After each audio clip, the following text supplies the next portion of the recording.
Welcome to the 19th Century Novel Podcast, Episode 17, Honoré de Balzac, Cousin Bette. We now at last journey from Britain to the continent. It's 1846.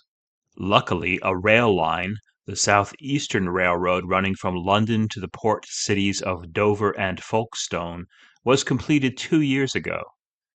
Departing from London Bridge Station, we arrive in Folkestone in an hour, from where just last year the rail company started operating the Southeastern and Continental Steam Packet Company, offering passengers reduced rates for a combined sea and rail ticket, fares depending on whether passengers want a cabin or a deck seat, and whether they are adults, children, or servants. After a channel crossing of 2 to 3 hours, in a small boat crowded with 300 passengers, we arrive in the French town of Boulogne-sur-Mer. For those of you who have listened to earlier episodes, this is the same town which Lady Isabel Vane retired to for her health, and where she encountered the arch-seducer Francis Levison in Ellen Wood's East Lynne. Once on shore and having passed through customs, we find our journey slowed. In 1846 there are no railway lines from either Boulogne-sur-Mer or Calais to Paris. France's dilatory construction of a rail system had many causes, particularly its slow developing industrialization, its ineffective banking system, its notably sclerotic bureaucracy, and a late 1830s economic depression. In 1848, there were only 1,092 miles of rail in France, compared to more than 4,000 miles in Britain. By the end of 1851, writes 19th century British economist R. Dudley, France had opened 2,124 miles, against 6,889 opened in the United Kingdom. Thus, for the final leg of our journey, we must travel the 172 miles to Paris in a horse-drawn carriage, spending nights in inns along the way. At the time, the main such conveyance was a diligence coach. The English barrister and travel writer John Carr, in his 1803 book The Stranger in France, describes this conveyance. A more uncouth, clumsy machine can scarcely be imagined. The inside, which is capacious and lofty, and will hold 6 people with great comfort, is lined with leather padding and surrounded with little pockets in which the travelers deposit their bread, snuff, nightcaps, and pocket handkerchiefs, which generally enjoy each other's company in the same delicate depository. From the roof depends a large network, which is generally crowded with hats, swords, and bandboxes. The whole is convenient, and when all parties are seated and arranged, the accommodations are by no means unpleasant. The roof is generally filled with 6 or 7 persons more, and a heap of luggage, which generally presents a pile half as high again as the coach, which is secured by ropes and chains. The body of the carriage rests upon large thongs of leather fastened to heavy blocks of wood, instead of springs, and the whole is drawn by 7 horses. With a long lash whip in his hand, the merry postilion can reanimate by a touch each halting muscle of his lagging animals, can cut off an annoying fly, and with a loud cracking of its thong he announces, upon his entrance into a town, the approach of his heavy and clattering cavalcade. It's difficult to estimate the duration of a carriage ride from Boulogne to Paris. In 1828, it took Honoré de Balzac 4 days to travel the 200 miles from Paris to Forgeries in Brittany. The time for such a trip could be affected by weather and road conditions, although the main roadways in France, with solid foundations, hard surfaces, and effective drainage, were some of the finest in Europe.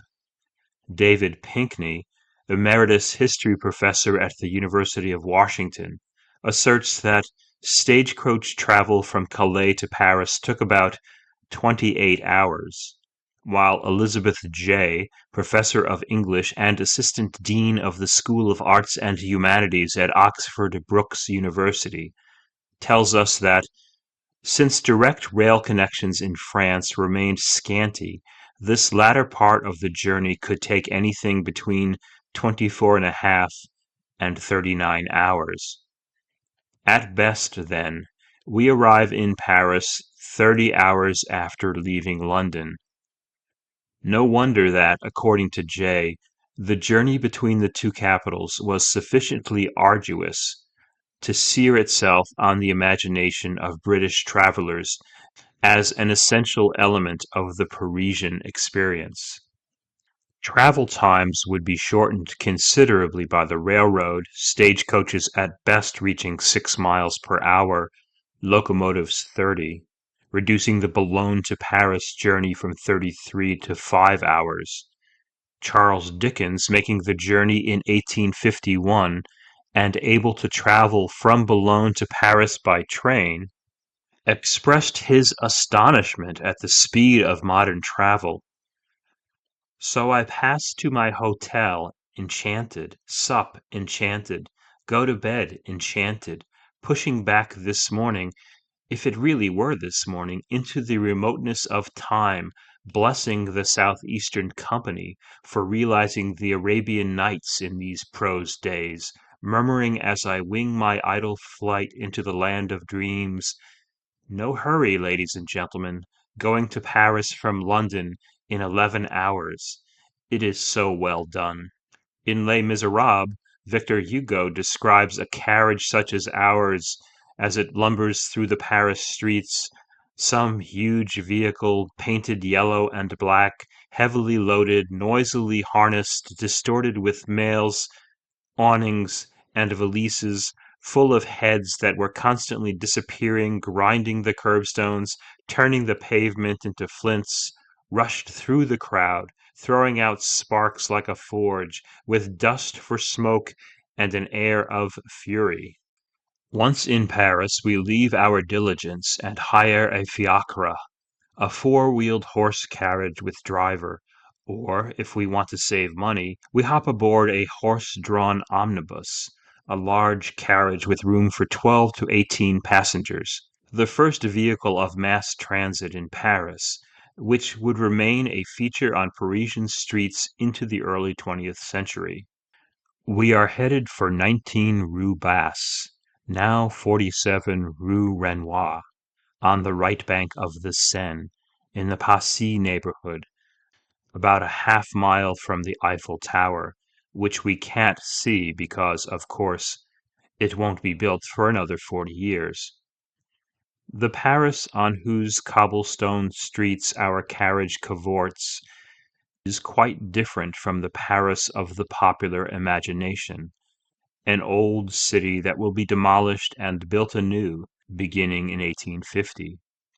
According to the author and journalist Jess McHugh, the architect Baron Haussmann tore open what had been a dark maze of a city, replacing it with light, uniform modernity. He tore down 19,000 buildings, including thousands of homes constructed in the medieval era. In their place, he erected 34,000 new buildings, 27 parks, 85 miles of new boulevards. But we are in the old Paris, where we see blood running from the slaughterhouses, the squalid living conditions of the poor, and raw sewage glistening in the streets. Visiting in 1851, Dickens saw all these high houses, all these haggard-looking wine shops, all these billiard tables, all these stocking markers with flat red or yellow legs of wood for signboard, all these fuel shops with stacks of billets painted outside, and real billets sawing in the gutter, all these dirty corners of streets, all these cabinet pictures over dark doorways representing discreet matrons nursing babies. Even before Haussmann deconstructed this old Paris, the city had begun to change, as one would expect of a town being industrialized and experiencing rapid population growth, doubling from the beginning of the century to 1848, when for the first time it topped 1 million residents. However modest, these changes made Balzac mourn for what was being lost through greater population density and the consequent surge in cheap and shabby construction, as detailed by Balzac biographer Graham Robb. Yellow plaster tenements were springing up, ceilings were being lowered, gardens obliterated, the wall of private life demolished. Picturesque trades were becoming extinct, and even the unspeakable horrors of prostitution that had fascinated the adolescent Balzac and had inspired many of Dickens' travels to Paris were being brought under official control. Yet whether the filthy medieval city or the slowly modernizing one, a city without its now landmark broad boulevards and attractive cream-colored apartments, Paris had the power to charm. Dickens admiring the crowds in the streets, the lights in the shops and balconies, the elegance, variety, and beauty of their decorations, the number of the theaters, the brilliant cafes with their windows thrown up high, and their vivacious groups at little tables on the pavement, the light and glitter of the houses turned, as it were, inside out. Passing these pleasant diversions, we arrive at our destination. We're on the outskirts of Paris, in Passy, a small town with a cotton mill and a sugar beet refinery, with a spa and springs to which wintering wealthy English ladies and gentlemen come. A township, or in administrative French, a commune, of, in 1841, 4,545 inhabitants living in houses scattered among fields. In one such modest house, now a museum next to the Turkish embassy and across the street from a Pizza Hut, we will find the novelist Honoré de Balzac. Due to long-standing debt that began with investment in a failed printing venture and was exacerbated by a luxuriant lifestyle, there's no such name on a doorplate, no evidence that the renowned author lives here. He is in fact living under an assumed name to avoid creditors, requiring guests to identify themselves with a series of passwords. This precaution predated his current situation. A decade earlier, writes Robb, callers were required to memorize a series of passwords. Plums are now in season, placated the concierge. In the hall, I bring some Belgian lace, whispered to the servant, and finally to the maid, Mademoiselle Bertin is in good health. If we manage to bypass this home security, we will discover what the romantic poet and novelist Gerard de Nerval called an upside-down house. Upon entry, we are in a one-story house, but as we walk further inside, we discover that we are on the second story. There is a floor below us. In other words, this house is a kind of split level built on a hillside that declines to the Seine.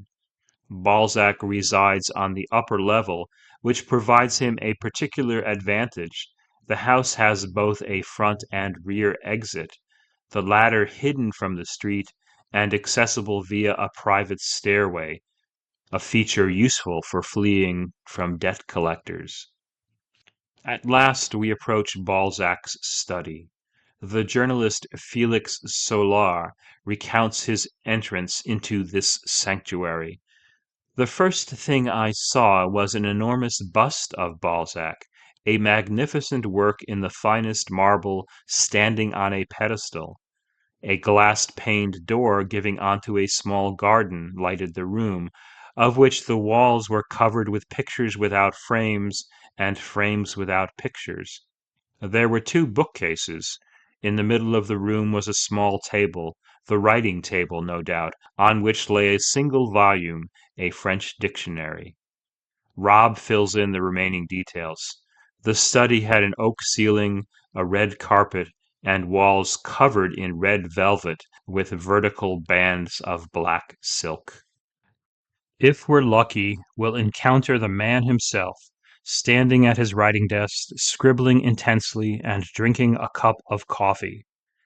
We're most likely to meet him there if we've arrived late at night, for Balzac's habit was to begin writing at midnight and conclude by 6 or 8 a.m., although he would often take more time, writing for as much as 18 hours straight, novelist and biographer André Moreau describing him as the hermit of Passy, who could turn out a novel in 20 days, living without sleep in a sea of proofs and printer's ink. Or as he wrote to a family friend in the midst of one creative frenzy, I have not left my desk for a month. I live under the harshest of despotisms, that which we inflict on ourselves. I work day and night, no amusements. I'm a gallery slave of pen and ink. Hence the cup of coffee in his hand. According to legend, Balzac was an epic coffee drinker, supposedly downing as many as 50 cups a day. The journalist Victor Ratier watched Balzac at work, describing him as dining invariably on consommé, a steak and a salad, with a glass of water, followed by a whole string of cups of coffee. But we should be skeptical about the 50-cup figure. For one thing, Balzac wasn't drinking Starbucks Ventis. Most likely he was drinking coffee from a demi-tasse. Additionally, there seems to be no direct source for the 50 cups a day claim. In his biography of Balzac, the novelist V.S. Pritchett estimates that Balzac consumed 50,000 cups of coffee in his lifetime, which might have metastasized into the 50 cups a day legend, which Freddie Moore, a freelance writer, averages to a mere 4 to 5 cups a day. We do know that Balzac was something of a coffee snob, Rob explaining that Balzac's special blend of coffee required a visit to several Parisian grocers and a half-day's shopping, and Pritchett saying he brewed the strongest black coffee he could find, made from the beans of Bourbon, Martinique, and Mocha. At last we turn to the artist himself, attired in his ritual writing apparel, a white monastic robe. For someone whose literary achievement is so great, his presence, even in this striking garment, is decidedly unprepossessing. He's about 5'2", rotund, with a huge head, one woman remembering that when he took off his hat, everything else disappeared. He had a broad forehead, which even in the daytime seemed to reflect the light of a lamp, and an enormous mouth, always laughing in spite of its dreadful teeth. Thanks to a life of indulgence and sleep deprivation, he looks much older than 47. His physician diagnosed him with an old heart complaint, frequently aggravated by working through the night and by the use, or rather the abuse, of coffee. Despite physical ailments and financial woes and despair over his own and what he sees as French civilization's decline, Balzac is writing the final installment of the serially published Cousin Bette, which, along with the novel Cousin Pons, which he is writing concurrently, will be the last works he completes in his Comédie Humaine, a vast assortment of more than 90 novels, plus short stories, documenting French society in the first decades of the 19th century. So let's leave this berobed wizard to luxuriate in what he describes as the wild delight of invention, with its flower-like colors and perfumes and the sweet-tasting juices of a fruit savored in anticipation. Conceiving a beautiful work of art, he exults, is like smoking magic cigars. Exiting this cloudy world of creation, we enter his imagined world, stepping not into Paris of 1846, but Paris, as Balzac places us in the novel's opening sentence, toward the middle of July in the year 1838.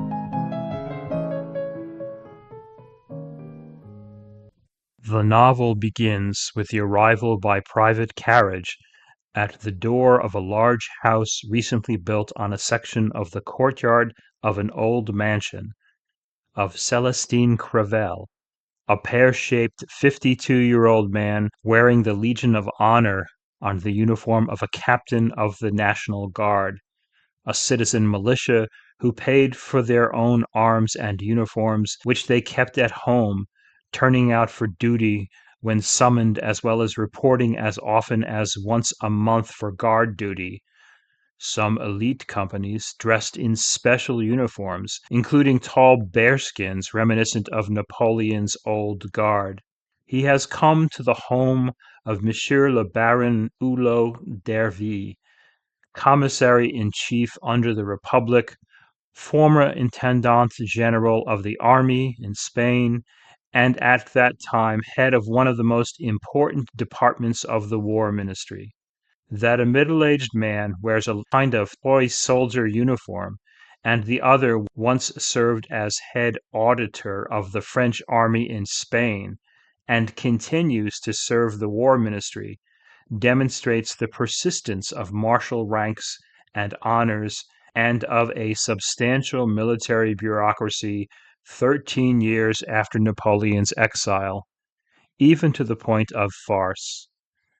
As Northwestern University professor of history Sarah Maza explains, Crevel commanded a ceremonial company of rich urban commoners whose main function, besides the occasional maintenance of order, was showing off to each other in their expensive pseudo-military get-ups.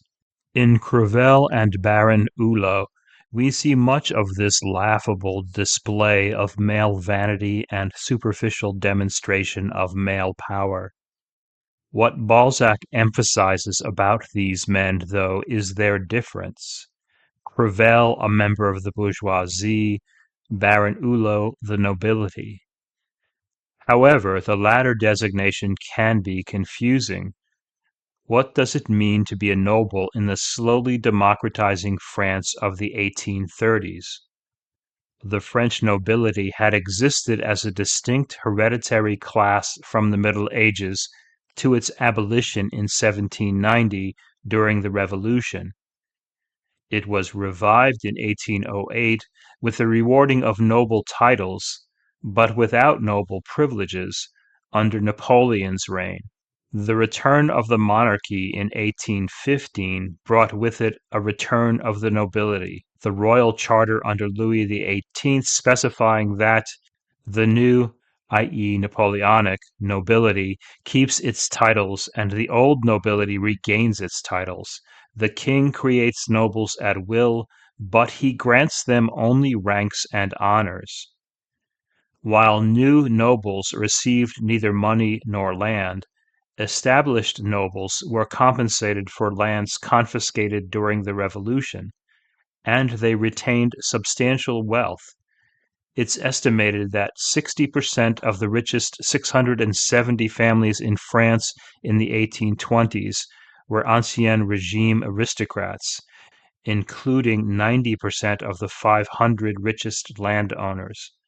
Not the elite of the Ancien Regime. Both Baron Hulot and his brother Count Hulot acquired their titles for service to the emperor. Baron Hulot called himself d'Hervy, the name of his birthplace, so as to be distinguished from his brother, the famous General Hulot. But adding his birthplace to his name with the nobiliary particle de is also meant to emphasize his noble status. to suggest a connection to the established nobility. Honoré de Balzac himself, born Honoré Balzac, added this affectation, following the lead of his father, who had changed his name from Balsa to the more aristocratic-sounding Balzac. His father had also jokingly suggested that the family was descended from the ancient knightly family of Balzac d'Entraigues, an assertion his son took to heart. Books, furniture, ornaments, china, watches, writing paper, and seals, even the door panels, cushions, and driver's seat of the coach he later acquired, explains Robb, were emblazoned with the Entraigues coat of arms. While Balzac's fabrication of a noble lineage seems comically self-aggrandizing, it was not uncommon for commoners, especially members of the rising middle class, to add the nobiliary particle to their name. The adoption of the particle de, writes Roger Price, history professor at the University of Wales, Aberystwyth, gave at least the appearance of nobility. However, the pretension of nobility was more important than the legal validity of titles. Those bourgeois families who added the particule and the name of a place to their patronyms were determined to adopt the opinions and lifestyle of their chosen class. This family rebranding through a nobiliary particle, such as de, occurred elsewhere in Europe, von in Germany and Austria, as in the German Chancellor Otto von Bismarck, and de in Spain and Portugal, as in the conquistador Hernando de Soto. This device usually referred to a geographical location long associated with a family. However, in Portugal, it could also refer to a nickname, as in the son of the 13th century King Alfonso X. Born with a prominent hairy mole, he was named Fernando de la Cerda, Fernando of the Bristle. Likewise, the de in Italy could refer to a place name, as in Leonardo da Vinci, of the town of Vinci, a father's name, a nickname, or a profession, as in another Leonardo, Leonardo DiCaprio, a surname derived either from the Latin word for goat or the Greek word for wild boar, thus either an occupational name, goatherd or swineherd, or a nickname for someone thought to resemble a goat or boar.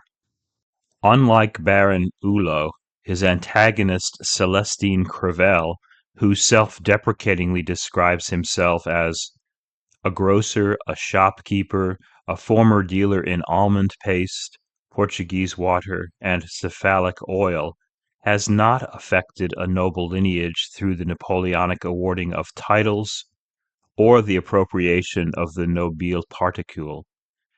Yet Madame Adeline Hulot responds anxiously to his arrival, jumping up as if she had received an electric shock, while her daughter Hortense respectfully dropped a graceful curtsy to him.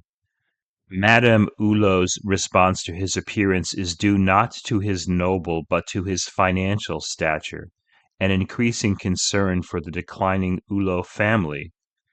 In their home, Crevel sees clear evidence of their monetary struggles.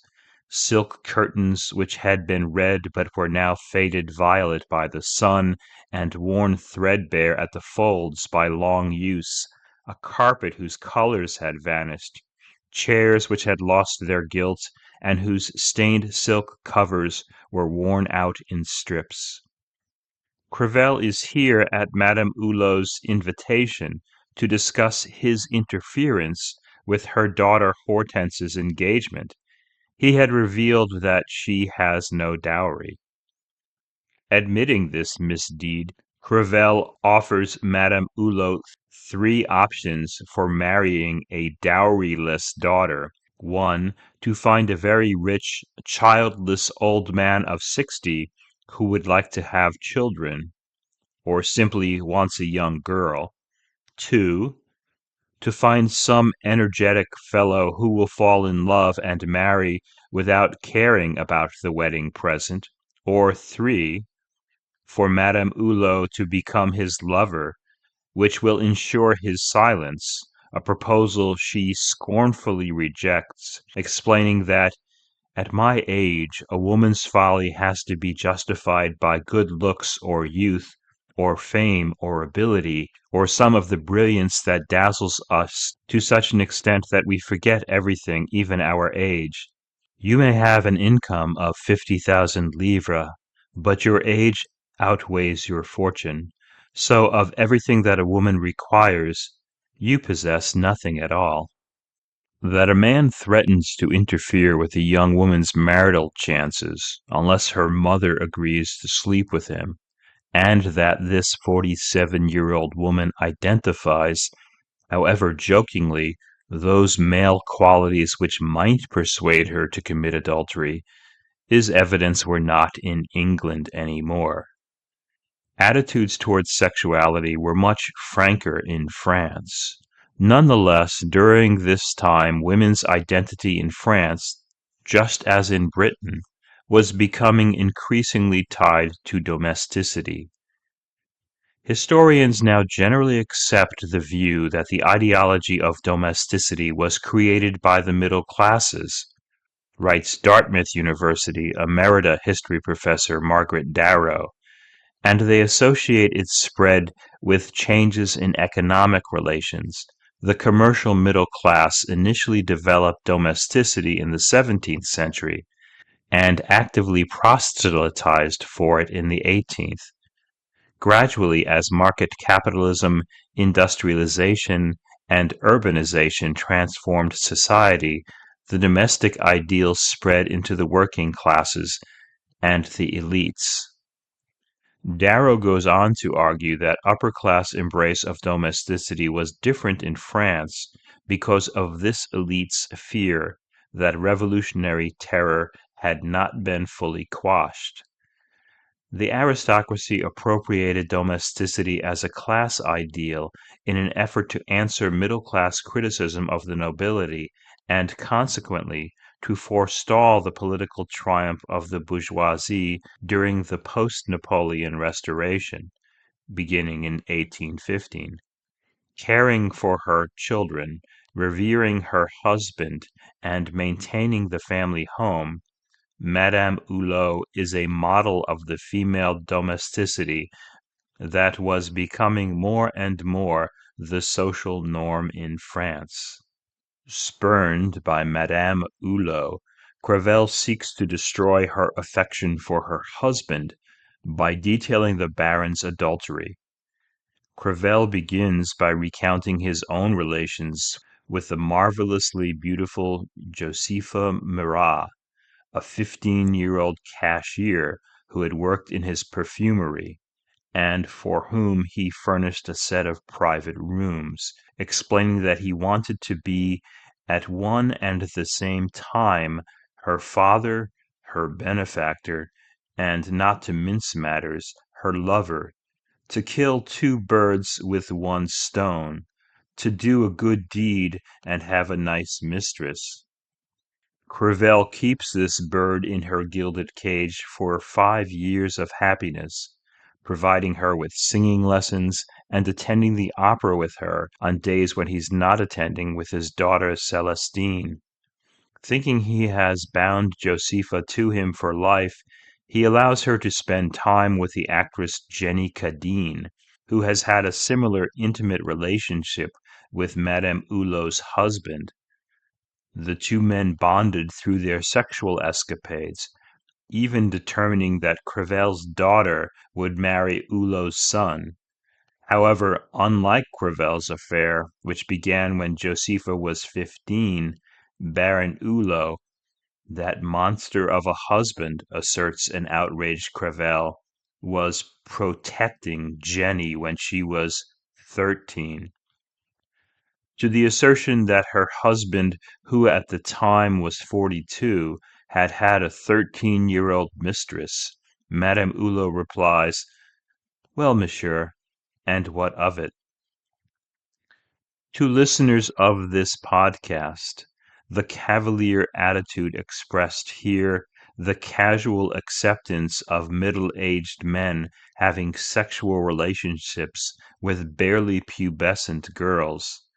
Crevel even saying he wants to be both father and lover is undoubtedly disturbing. But neither Crevel nor Baron Hulot is violating the law. The age of consent in France in the 1830s, which had been established in the Napoleonic codes, was 11. In this matter, France was no outlier. In Britain, the age of consent was 12. In the US, the age of consent ranged from 10 to 12, depending on the state. One positive consequence of the rise of bourgeois domesticity in 19th century Europe was the concurrent rise in age of consent. By the end of the century, the age of consent in France had been raised to 13, in Britain to 16. In the United States, age of consent depended on the state, which could lead to surprising anomalies, such as Delaware, whose legislature in 1871 lowered the age of consent from 10 to 7, a statute which remained on the books until 1972. Struggles to determine the age of consent were particularly tangled in France. Unlike Britain, which didn't repeal its buggery laws until 1967, France removed criminal penalties for homosexual conduct during the Revolution and reinforced this policy in the Napoleonic codes. However, under the Nazi collaborationist Vichy government, the age of consent for heterosexuals remained 13, but was raised to 21 for homosexuals. The new penal code said that anyone who, to satisfy his own passions, commits one of several shameless or unnatural acts with a minor of his own sex under the age of 21, could be imprisoned for from 6 months to 3 years. After the war, the age of consent for heterosexuals was raised to 15, but remained 21 for acts of sodomy and other sexual relations against nature. Thanks to the efforts of gay activists and feminists, including the signing of a petition by a who's who of French intellectuals, including Michel Foucault, Jacques Derrida, Roland Barthes, Simone de Beauvoir, Jean-Paul Sartre, Gilles Deleuze, Félix Guattari, Alain Robbe-Grillet, and Jean-François Lyotard in 1982, the distinction between sodomy and other sexual acts was removed. However praiseworthy this goal, it should be noted that open letters following this petition, signed by many of these same intellectuals, dismissed in the name of sexual liberation the application of consent to minors, arguing that French law contradicts itself if it recognizes a capacity for discernment in 13 and 14-year-olds so far as to be able to try and sentence them, but denies them the same capability with respect to their emotional and sexual life. That is, the imposition by the state of an age of consent was said to deny sexual freedom to young people. Noah Percy, in an undergraduate thesis at Columbia University, asks, why and under what logic did a generation of French intellectuals obsess over, at best, the sexuality of teenagers, or at worst, the legalization of pedophilia? The answer, in part, Percy argues, was that to deny even young adolescents the possibility of consensual sex rejected their personhood and subjected children to second-class citizenship. This attitude persisted until recently in France, with the law having no concept of statutory rape, meaning that sexual relations with a person under 15 were not considered rape unless involving direct force and violence. Children under 15 were perceived as capable of consenting, Nonviolent sex between a child under 15 and an adult was not automatically viewed as rape, but as misdemeanor sexual assault. Not until 2021, after a series of well-publicized cases involving sex with minors, did France modify its laws of consent and rape. As the New York Times explains, the French National Assembly adopted legislation that characterizes sex between adults and minors under 15 as rape, a move made after years of debate and rounds of sexual abuse scandals gradually pushed lawmakers to bring the French criminal code closer to that of most other Western countries. Crevel's outrage is not really about Baron Hulot's seduction of a 13-year-old versus his more acceptable seduction of a 15-year-old, but about Baron Hulot's taking his mistress away. His desire to make Madame Hulot his mistress is an act of revenge.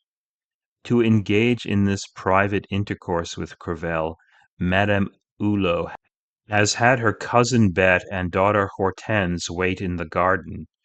Here Balzac contrasts the beautiful 21-year-old Hortense with the spinsterish 43-year-old Bette. Hortense's youthful animation, her fresh vitality, her abundant good health, writes Balzac, all seemed to vibrate and to radiate electric waves around her.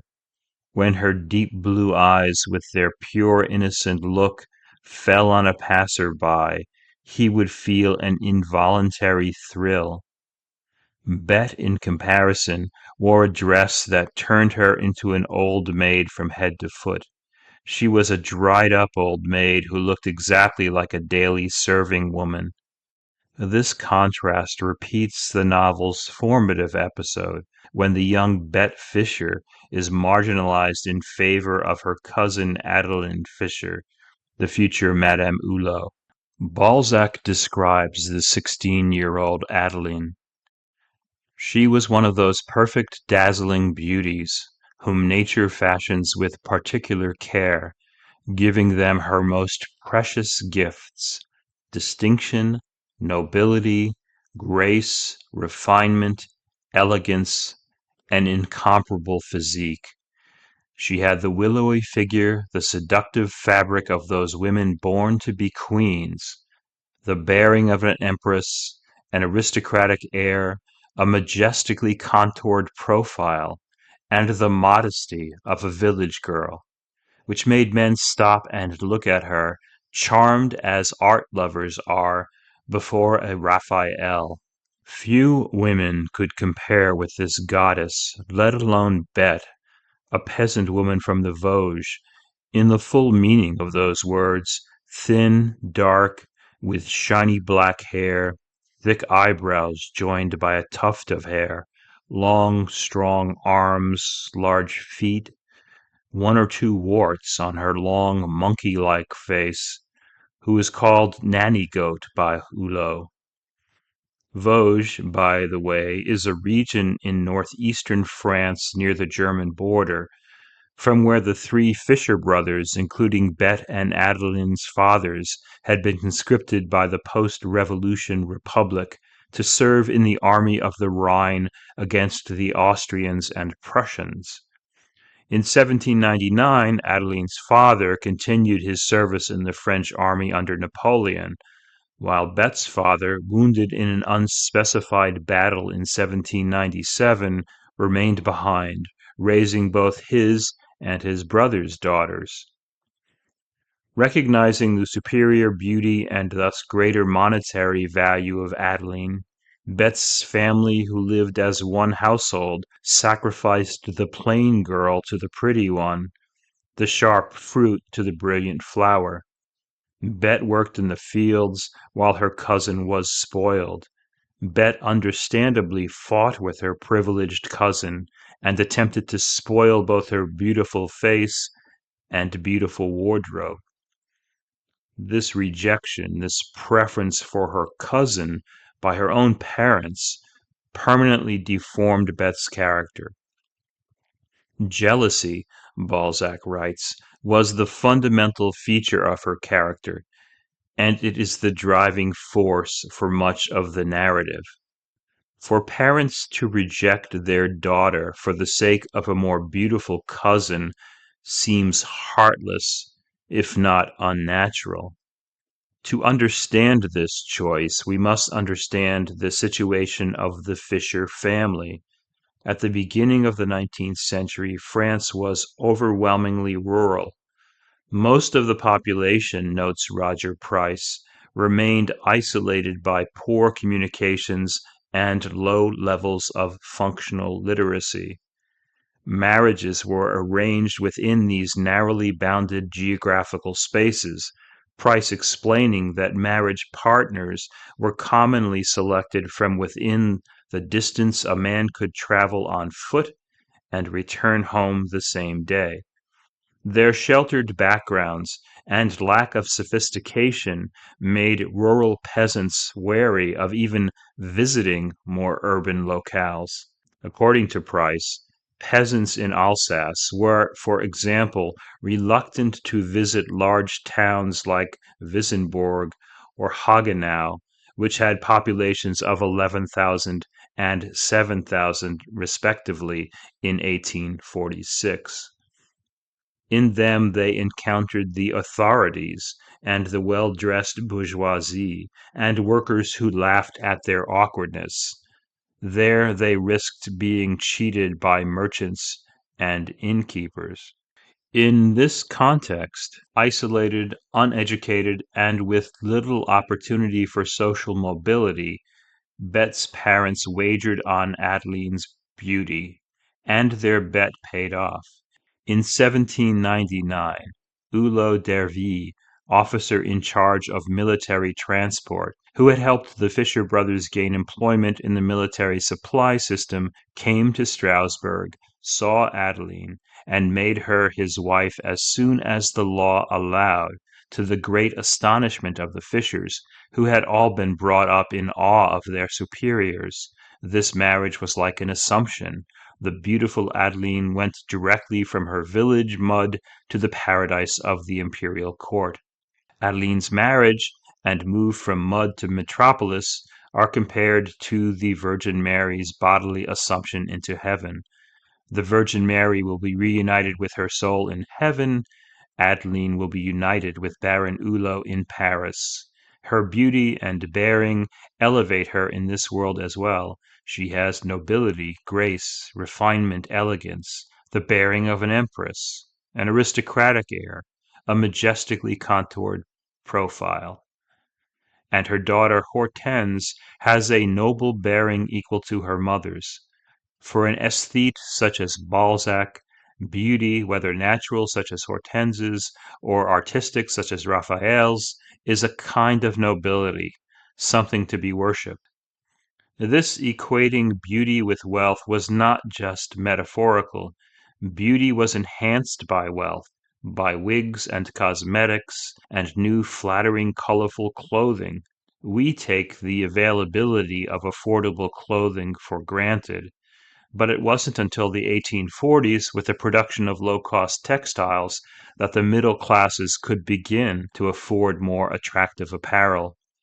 Notes David Pinkney, in the 1840s, flowered cotton dresses began to replace the traditional black woolen dresses kept for 10 years, and more slowly cotton clothes replaced the rough canvas smocks and trousers of peasants. The wealthy also had the advantage of simple cleanliness and good health, for unlike the wealthy, the poor suffered from work and diets and environments and illnesses that could damage their health and mar their appearance. Much of the population, details Roger Price, lived in a filthy, infected environment. Poor diet and germ-ridden surroundings inevitably caused poor health.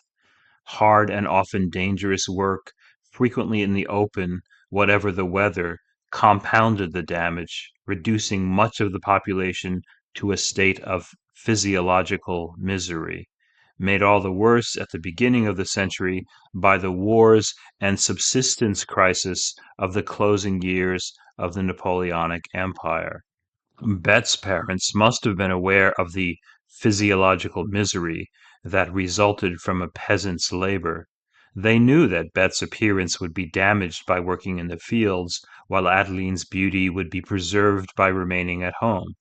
This equation of female beauty with wealth was true in yet another sense. Beauty, as Adeline's marriage demonstrates, was almost the only power poor women possessed, was the only way a rural peasant woman could escape her impoverished environment, her noble beauty lifting her to noble wealth. It's this social background that has made Adeline revere her husband. For Adeline, Balzac tells us, the Baron was a kind of god who could do no wrong. She owed everything to him. Fortune, she had a carriage, a townhouse, and all the luxury of the time. Happiness, she was openly loved. A title, she was a baroness. Celebrity, in Paris, she was called the beautiful Madame Hulot. Although her husband's infidelities upset her, she accepts his misbehavior, reminding herself after 30 years together to be grateful for his fidelity in the early years of their marriage, as well as for his continuing to love her. Instead of feeling a pang in the heart on seeing how pretty her husband's mistress was, Adeline had said to herself, "That rascally Hector must be very happy." Nevertheless, she suffered. She gave way in secret to frightful attacks of rage. But whenever she saw her Hector again, she would always recall her 12 years of undiluted happiness and lose the power to utter a single complaint. This subservience, Balzac asserts, is due to her peasant background.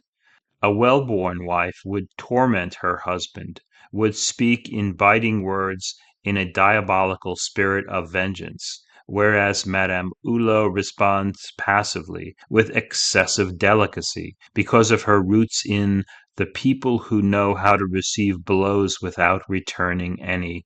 She even dismisses her husband's squandering their wealth, his spending their daughter's dowry on his mistress, because she has profound faith in the power and great merit of her husband, in his abilities and character.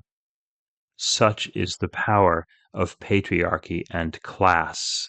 Learning at an early age that she was unattractive and that no one would provide for her, neither parents nor husband, learning, in other words, about the power of patriarchy and class, Bette developed a cunning intelligence and ruthless pursuit of self-interest. Arriving in Paris in 1809, 29 years before the novel's opening scene, brought to the city by her cousin Adeline, who sought to rescue her from poverty and arrange a marriage for her, this dark-eyed girl with coal-black eyebrows, who could neither read nor write, and who had no dowry to offer a suitor, was unlikely to be marriage material. So Baron Hulot had her apprenticed to a firm of embroiderers for the imperial court, where in 2 years the peasant girl had become a rather pleasing, skillful, and intelligent forewoman.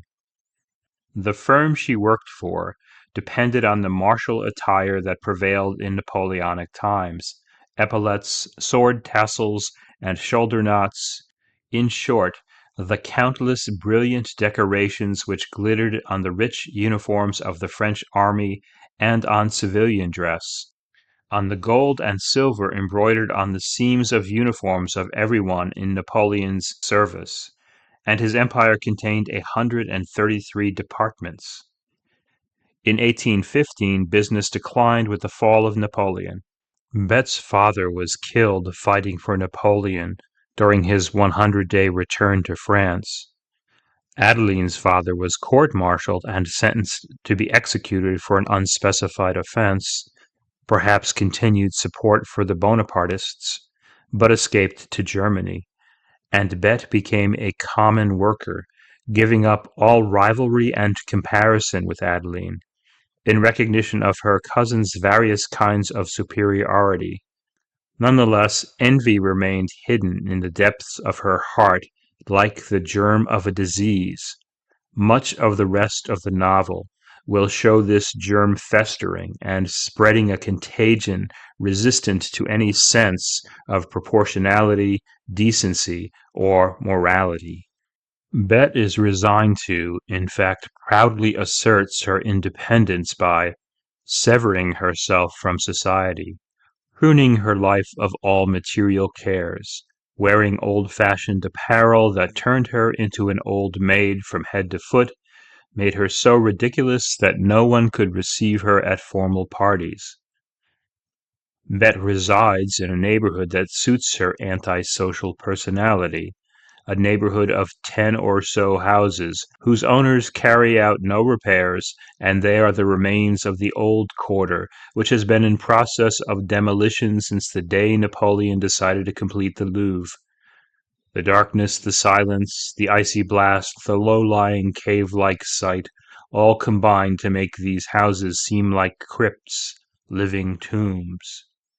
These demolition projects dated back to the attack on Rue Saint-Nicaise in 1800, Napoleon barely escaping an assassination attempt that killed 5 and wounded 26, and following which Bonaparte had decided, for greater security, to demolish part of the small streets and tightly packed buildings that were piled up between the Louvre and the Tuileries. Yet before its demolition in the 1850s, this was a popular bohemian neighborhood. The district was during the first half of the 19th century a vast demolition reconstruction site whose charm and modest rents attracted writers such as Théophile Gautier and Gérard de Nerval. The novelist Frances Trollope, mother of the novelist Anthony Trollope, writing about this area circa 1835, complained about the appearance of these bohemians. One of their most remarkable newly acquired rights, she mocks, was the privilege of presenting themselves dirty instead of clean before the eyes of their magnates. In days of yore, she recalls, the spectacle at the Louvre of ladies in their pretty costumes and the spruce neatness of the men added gently to the pleasantness and gaiety of the scene.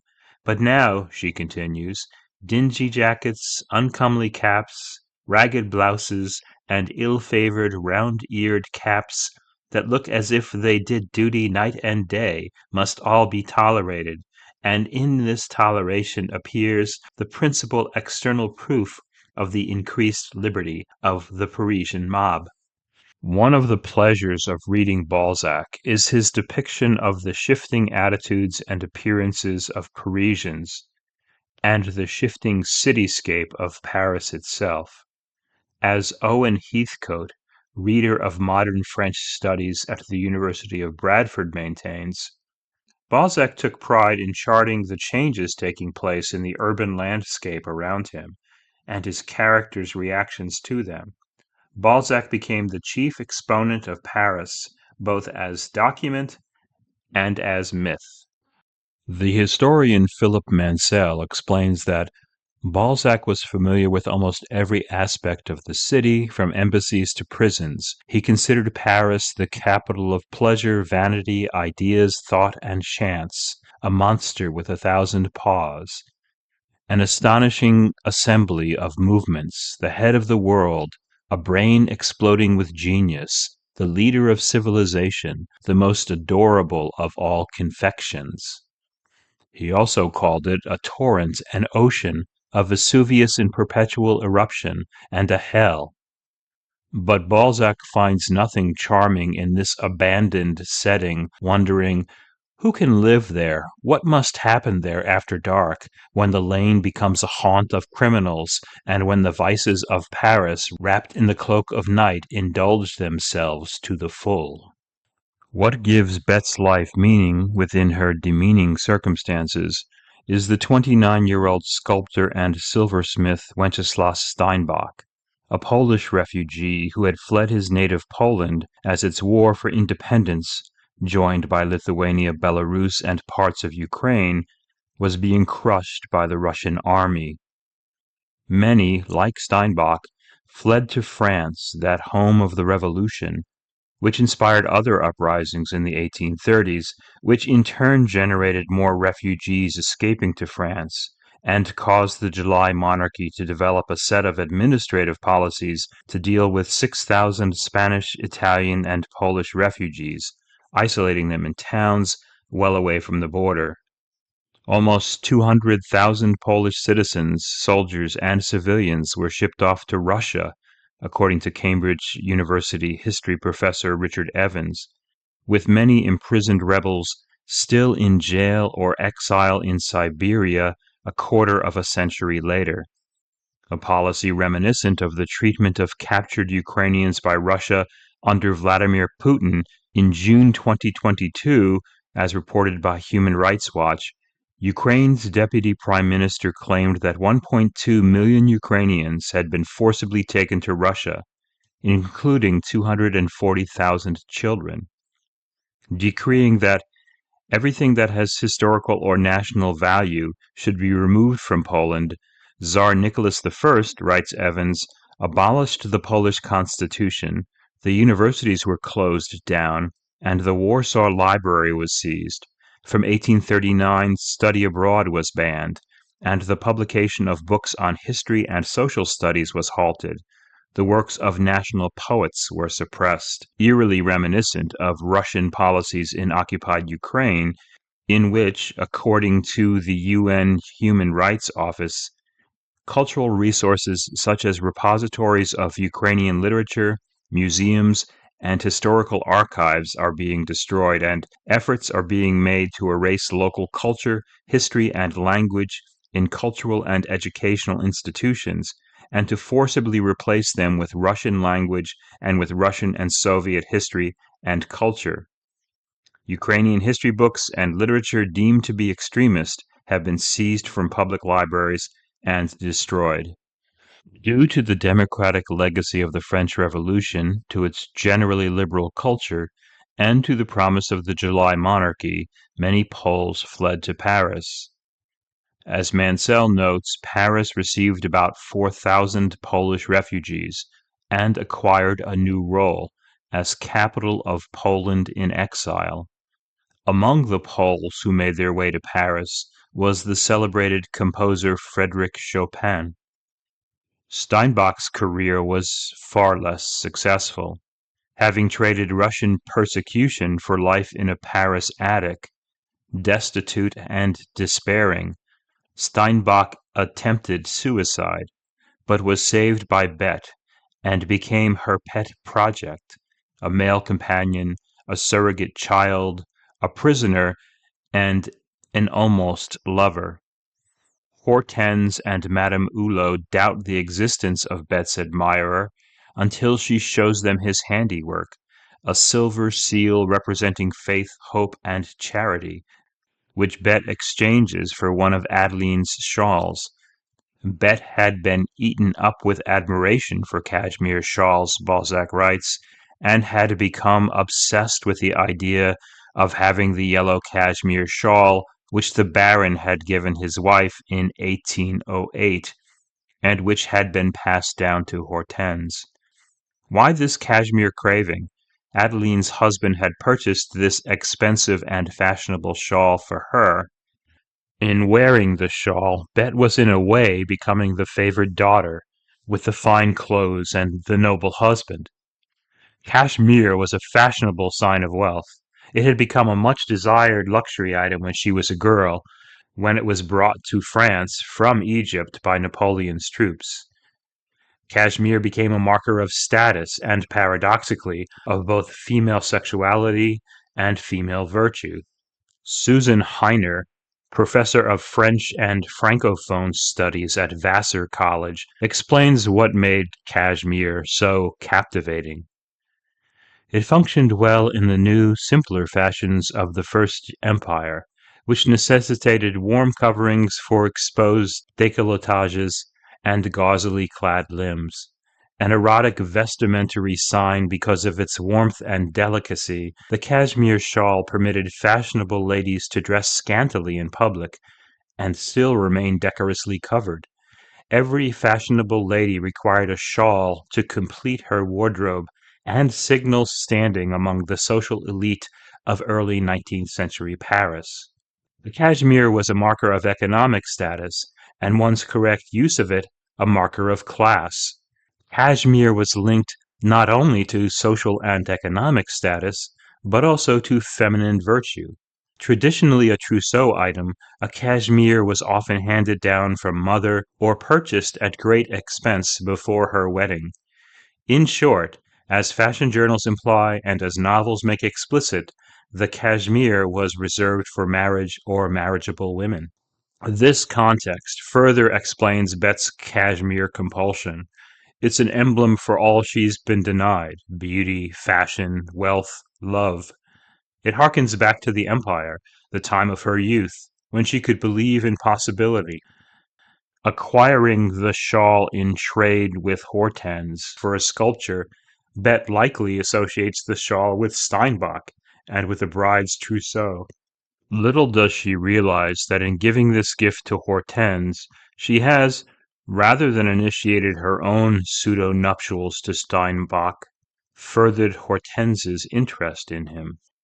Upon receipt of Steinbock's handicraft, Hortense swoons with an outsized romantic passion, fantasizing about this poor, young, handsome, exiled, lonely, struggling genius. She was overcome by the love that is experienced by all girls, love of the unknown. The seal which she held in hand, a kind of annunciation in which genius glowed like light, had the power of a talisman. Hortense felt so happy, her blood was in a ferment, and she laughed madly to put her cousin off the scent. This conflation of sexual desire, her blood was in a ferment, and religious feeling, the seal was a kind of annunciation which glowed like light, reveals Hortense's confused emotions, a mixing of the spiritual and the sexual, in the manner of a young girl raised in a religious environment and caught up in the romantic spirit of the age. Gathered together, the Hulot family with Bette and Baron Hulot's older brother, the respected and successful Marshal Hulot, present a scene of domestic perfection, where no disagreement ever arose, and where brothers and sisters reciprocated each other's affection, a family united by such genuine affection that Madame Hulot could think, "This is the most secure kind of happiness, and who could take it away from us?" Foreshadowing the troubles to come, Balzac suggests this scene's instability, the fragile nature of an haute bourgeois family in the 1830s, when he tells us, "Anyone looking at this domestic scene would have found it hard to believe that the father was in dire straits, the mother in despair, the son eaten up with anxiety about his father's future, and the daughter in the course of stealing an admirer from her cousin."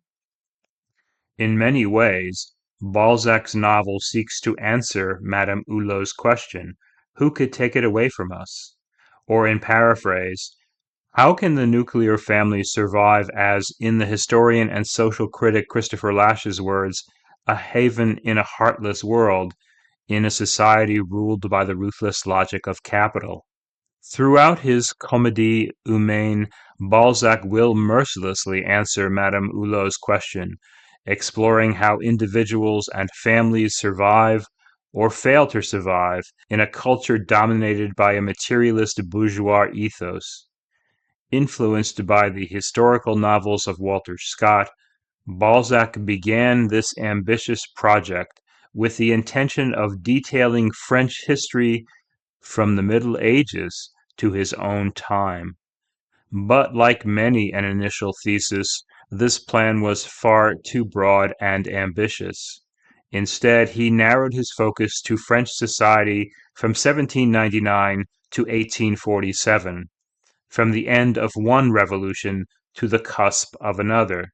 Here's a rough outline of the historical period Balzac documents. He begins with the French Revolution of 1799, when Napoleon served as first consul, continues through Napoleon's rise and his fall in 1815, which was followed by the return of the monarchy under first Louis XVIII and second his brother Charles X. The latter sought to undo changes implemented by the Revolution and Napoleon, to return, in other words, to an absolute monarchy. This hubris led to his downfall in 1830 in what has become known as the July Revolution, and to the ascent of a new king, Charles X's cousin, the liberal Louis Philippe, in what has become known as the July Monarchy. But for some flashbacks, Cousin Bette takes place during Louis Philippe's reign, which Jeremy Popkin, history professor at the University of Kentucky, details, providing a vivid picture of French society in the 1830s and 40s and of the social changes to which Balzac was responding. The new regime was seen from the start as a bourgeois monarchy, whose leaders included many with aristocratic titles, some from old families that accepted the new order, and others who had been emboldened under Napoleon. Bankers were especially prominent in the early years of the regime, and the economic expansion of the period propelled many industrialists into the ranks of the dominant class. But this haute bourgeoisie remained a small minority, set off from the rest of French society by its wealth and its style of life. Below them was a large and diverse middle group, which included educated professionals. At the lower boundary of the middle class, shopkeepers, such as Crevel, and master artisans, such as Hortense Steinbock, struggled to distinguish themselves from the urban working classes. Dazzling ascents from rags to riches were the exception, but access to the more modest levels of the middle class was fairly open. The common characteristics of the haute bourgeoisie and the middle classes were the possession of some form of property, a certain degree of education, and a style of life that increasingly set them apart from the poorer sections of the population. Successful bourgeois families also spent money to acquire the proper trappings for their preferred style of life. In Paris, old noble hotels that had housed a single aristocratic clan were now subdivided into apartments for the increasingly numerous bourgeois, or in the case of the Hulots, a large house recently built on a section of the courtyard of an old mansion, who filled them with a clutter of furniture and decorative objects. What's driving social change and destabilizing tradition at this time is, essentially, the growth and power of capitalism. As the cultural critic Roland Barthes explains, Balzac was writing at the precise moment when a new economic structure is joined onto an older one, thereby bringing about decisive changes in mentality and consciousness. The Marxist literary scholar George Lukács describes this clash of economic structures more precisely. The great experience of Balzac's youth, he writes, is the volcanic character of social forces concealed by the apparent calm of the Restoration period. Balzac recognized with greater clarity than any of his literary contemporaries the profound contradiction between the attempts at feudal absolutist restoration and the rapidly growing forces of capitalism. That is, Balzac intuited that the attempt by the monarchy during the post-Napoleon Restoration to reinstitute a pre-capitalist economic system was at odds with a new and increasingly hegemonic capitalism. How would this tension be resolved? According to Lukács, these antagonisms exploded in the July Revolution of 1830, and the apparent balance between them in Louis Philippe's bourgeois monarchy was such an unstable equilibrium that the contradictory and vacillating character of the entire social structure inevitably became the focus on Balzac's conception of history. In other words, the attempt to reconcile these two economic models, as exemplified by the bourgeoisie and the monarchy, created an unstable political and economic system which unsettled the lives of people like the Hulot family and which would culminate in the 1848 revolution.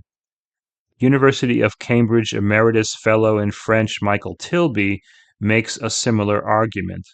What Le Comédie Humaine shows is the rapidity of social change occurring during the July monarchy and its basis in a new economic reality. What Balzac had grasped was that the new capitalist era in which he lived was one in which every sphere of private life was infected by the law of economics. Tilby goes on to argue that in Balzac's fiction, the individual is shown as caught up in an irreversible process. Through the lives of his characters, Balzac is therefore led to confront the contradictions that are the inevitable product of a system rooted in the cultivation of individual greed. The destructive greed associated with capitalism for Balzac was embodied by the bourgeoisie, the striving middle class willing to forsake tradition and morality and beauty for economic gain and social status. According to Elizabeth Gerwin, associate professor of French at the University of Lethbridge in Western Canada, above all, Balzac examines the dramatic, brilliant, and ruthless rise of the bourgeoisie, bureaucrats, merchants, professionals, concerning whom he was famously ambivalent, delighting in their innovation, but lambasting the self-interest that motivated their push for progress. This depiction of how the bourgeoisie's obsessive pursuit of wealth in an increasingly materialist culture has been praised for its insight by many on the left. Frederick Engels in 1888 admitting, "I have learned more from Balzac than from all the professed historians, economists, and statisticians of the period together." And Karl Marx in Das Kapital praising Balzac for being remarkable in his profound grasp of reality. Indeed, Marx and Engels' critique of the bourgeoisie in the Communist Manifesto, written only about a year after Cousin Bette, and based in part on Marx's observations of Paris, where he had lived from 1843 to 1845, before being expelled from France, is nearly identical to Balzac's criticism. The bourgeoisie, write Marx and Engels, has left remaining no other nexus between man and man than naked self-interest. It has drowned the most heavenly ecstasies of religious fervor, of chivalrous enthusiasm, of Philistine sentimentalism in the icy water of egotistical calculation. In one word, for exploitation, veiled by religious and political illusions, it has substituted naked, shameless, direct, brutal exploitation. But Balzac criticizes bourgeois society from the opposite end of the political spectrum, as a supporter of the monarchy and the Catholic Church, of crown and altar. "I write under the light of two eternal truths," he announces, "religion and monarchy, two necessities, as they are shown to be by contemporary events, towards which every writer of sound sense ought to try to guide the country back." He goes on to reject electoral politics since it gives government by the masses under which tyranny is unlimited, and he regards the family and not the individual as the true social unit. He believes in monarchical rule, but sees the current aristocracy as inadequate, as having surrendered its powers to the bourgeoisie. Under the Restoration, he writes, the aristocracy never forgot that they had been defeated and robbed, and so, with a few exceptions, they became economical, prudent, and careful. In a word, middle class, and devoid of grandeur. Since then, 1830 has completed the work of 1793. In France, from now on, there will be great names, but no more great families, unless there are political changes which are difficult to foresee. Everything bears the stamp of the individual. The fortune of the most prudent lasts only for a lifetime. The family has been destroyed.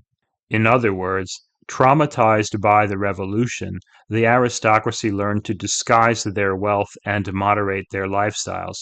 It's not so much that family values in general have been destroyed by the advent of a bourgeois society, but the material value of aristocratic families that has. Their grand and glorious lives have been reduced to fit the inferior constraints of the dominant bourgeois culture. This sentiment that the greatness of the nobility has vanished is reflected in the nearly total absence of the old aristocracy in Cousin Bette, and by Balzac's focus on the immoral intriguing of the bourgeoisie. While I earlier contended that Crevel represented the bourgeoisie, Hulot the nobility, it would be more accurate to say that both belong to the bourgeoisie, one the nouvelle riche, the other the nouvelle noblesse. Pinckney describes this class as composed of professional men, lawyers, doctors, professors, scientists, publishers, higher civil servants, such as Hulot, bankers, wholesale merchants, such as Crevel, and only a few manufacturers. Balzac's sympathy is not with those nobles like Baron Hulot, awarded titles by Napoleon, but with the titled elite of the Ancien Regime. But it's the crass Crevel, the newer arriviste, with none of the aristocratic bearing or polished grace of Hulot, who personifies the ugly destructiveness of the bourgeoisie. In his attempt to climb the social ladder, Crevel renounces his past, as do many such strivers, Balzac asserting that all retired shopkeepers call themselves former merchants. Balzac further undercuts Crevel's self-importance by explaining that 3/4 of his fortune came from the inheritance of his now deceased wife, the daughter of a miller. And so, whatever uniform or fancy clothes he wears, whatever distinguished position he attains, Crevel's class roots, as with others of his class, are ever evident, and are most apparent in the grubby pursuit of and gross display of wealth which Balzac sees as a great falling off from the taste and decorum and sensibility of the established families of the Ancien Regime.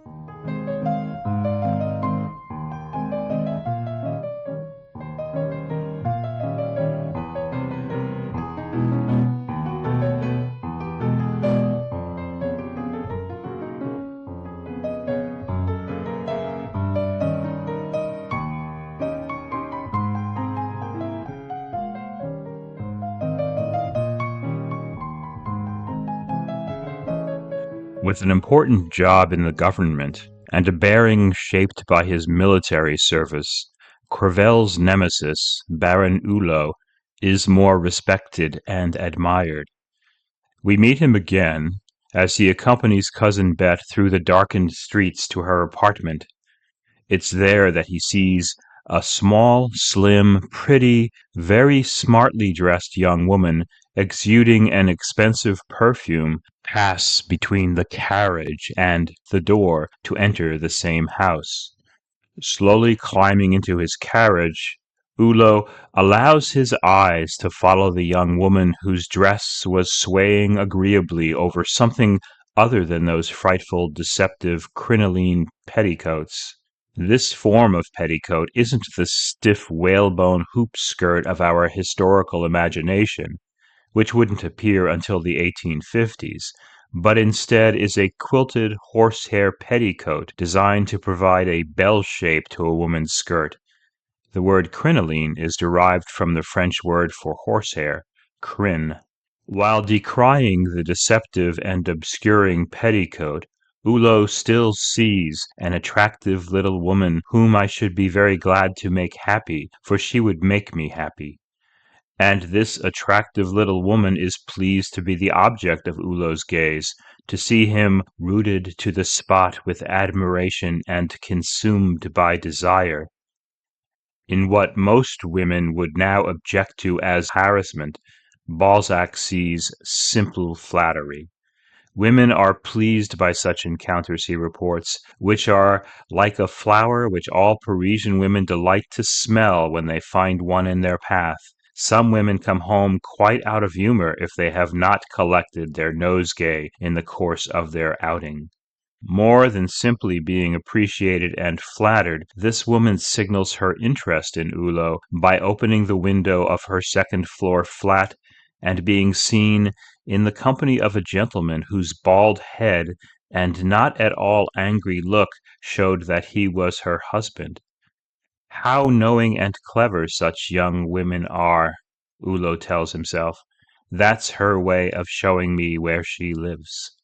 From his second-floor window the husband recognizes Baron Hulot as the head of the department that oversees his office, a councillor of state who's the big boss at the ministry.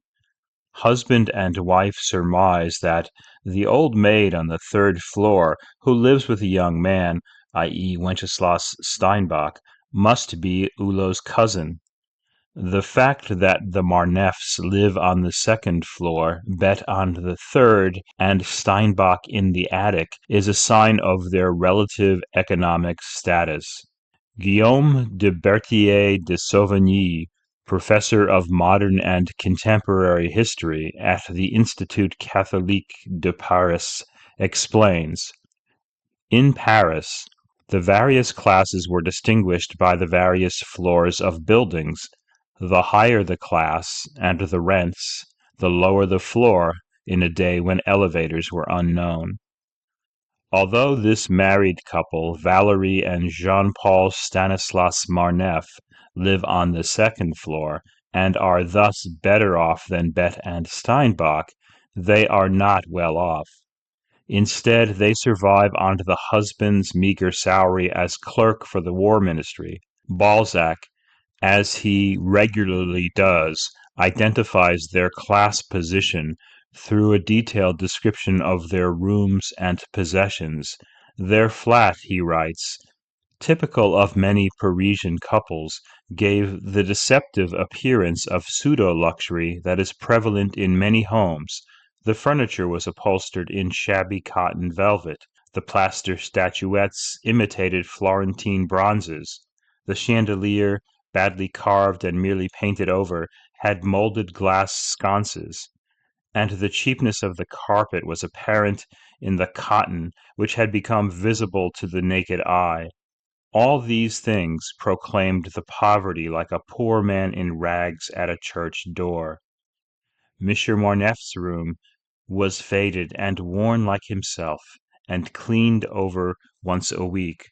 This horrible room, where everything was left lying about, where old socks were hanging on horsehair chairs, whose floral patterns were outlined by the dust, clearly proclaimed a man who cared nothing for his home, and who was always out and about in gaming rooms, in cafes, or elsewhere. Madame's room was an exception to the degrading slovenliness. These rooms, with their elegant chintz hangings, rosewood furniture, and a carpet, proclaimed the pretty woman, and, to be frank, almost the kept woman. On the velvet-covered mantelpiece stood a clock of the style fashionable at the time. There was a little cabinet quite well filled with trinkets and Chinese porcelain flower baskets on expensive stands. The bed, the dressing-table, the wardrobe with a long mirror, the small settee, the obligatory knickknacks, were in accordance with the styles and fancies of the day. Although it was third-rate as far as richness and elegance were concerned, and everything was 3 years old, a dandy would have found nothing to object to, unless it was this luxury had a middle-class stamp. Art, and the distinction which stems from the things that taste knows how to select, were totally lacking here. A doctor of social science would have detected the existence of a lover by some of those useless pieces of expensive jewelry which can come only from that demigod who is ever present through ever absent in a married woman's establishment. Here we see an example of Balzac's realism, his use of detail to convey an accurate picture of the living conditions of a lower middle-class Parisian couple. But Balzac's doing more than describing living conditions.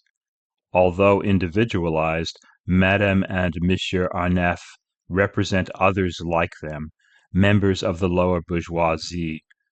This scene, then, serves as a critique of the class these two represent, while simultaneously revealing elements of their individual characters.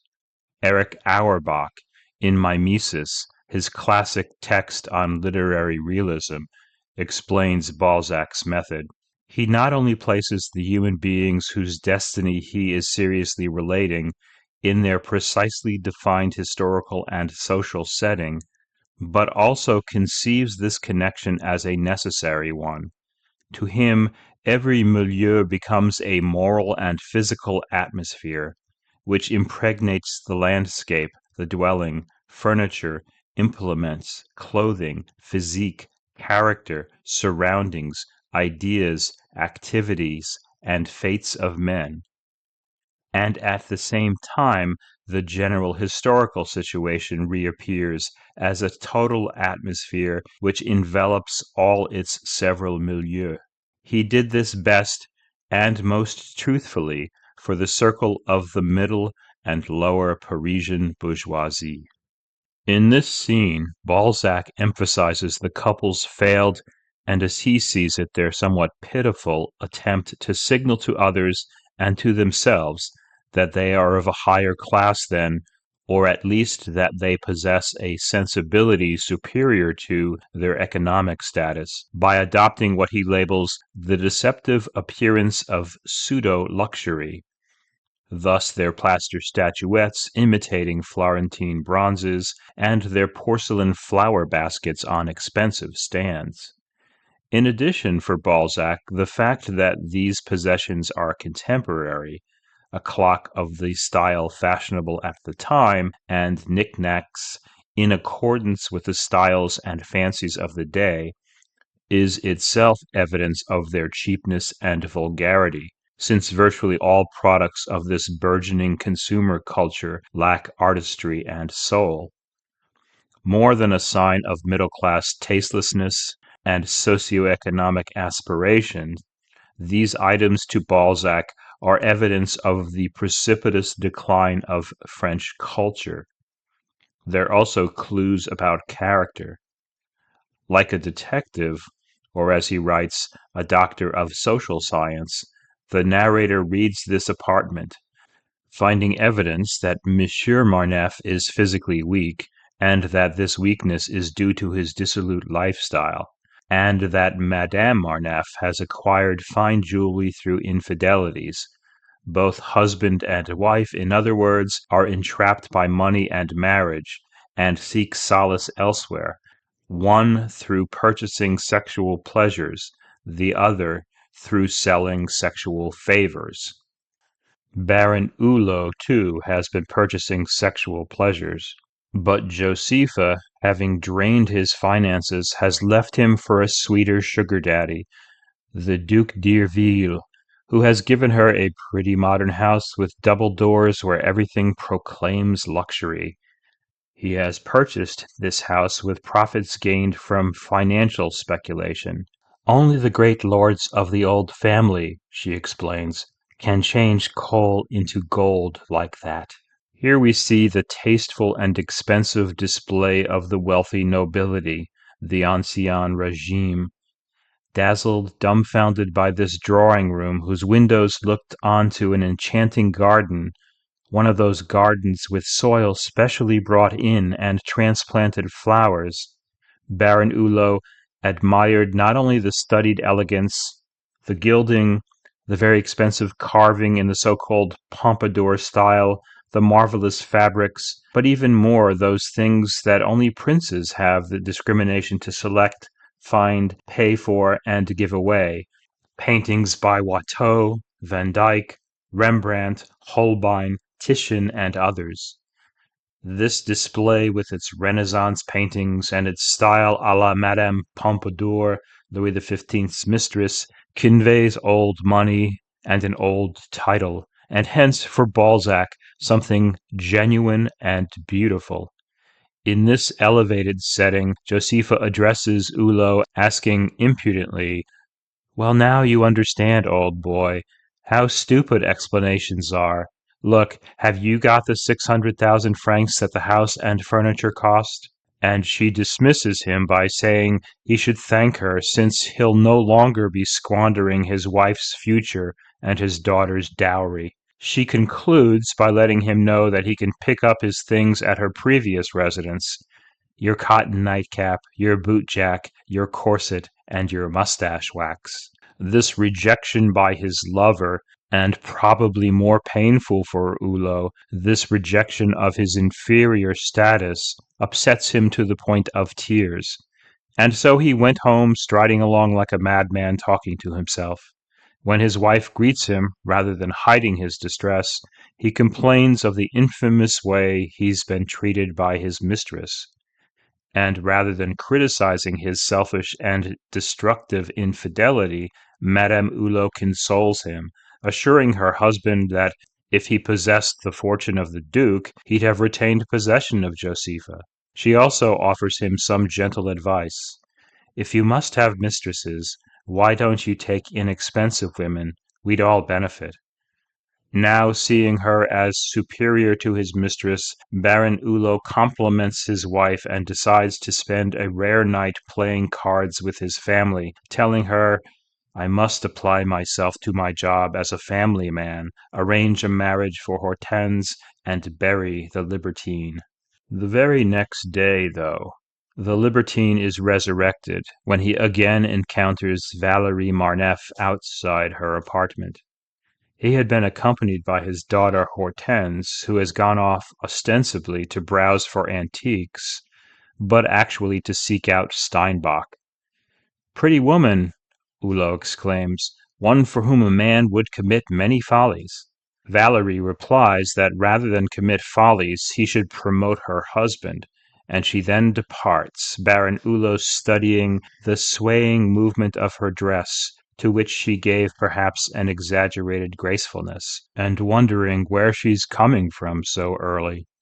She looks too tired to be coming back from the baths, and her husband is waiting for her. It's inexplicable, and provides much food for thought. Presumably, Madame Marneffes is returning from a night swapping sexual for financial favors.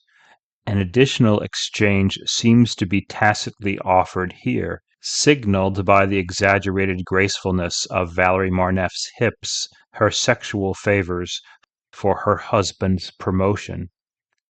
This sudden reversal, pursuing a new mistress one day after renouncing his libertinism, raises the question, why does Baron Hulot so obsessively pursue a mistress?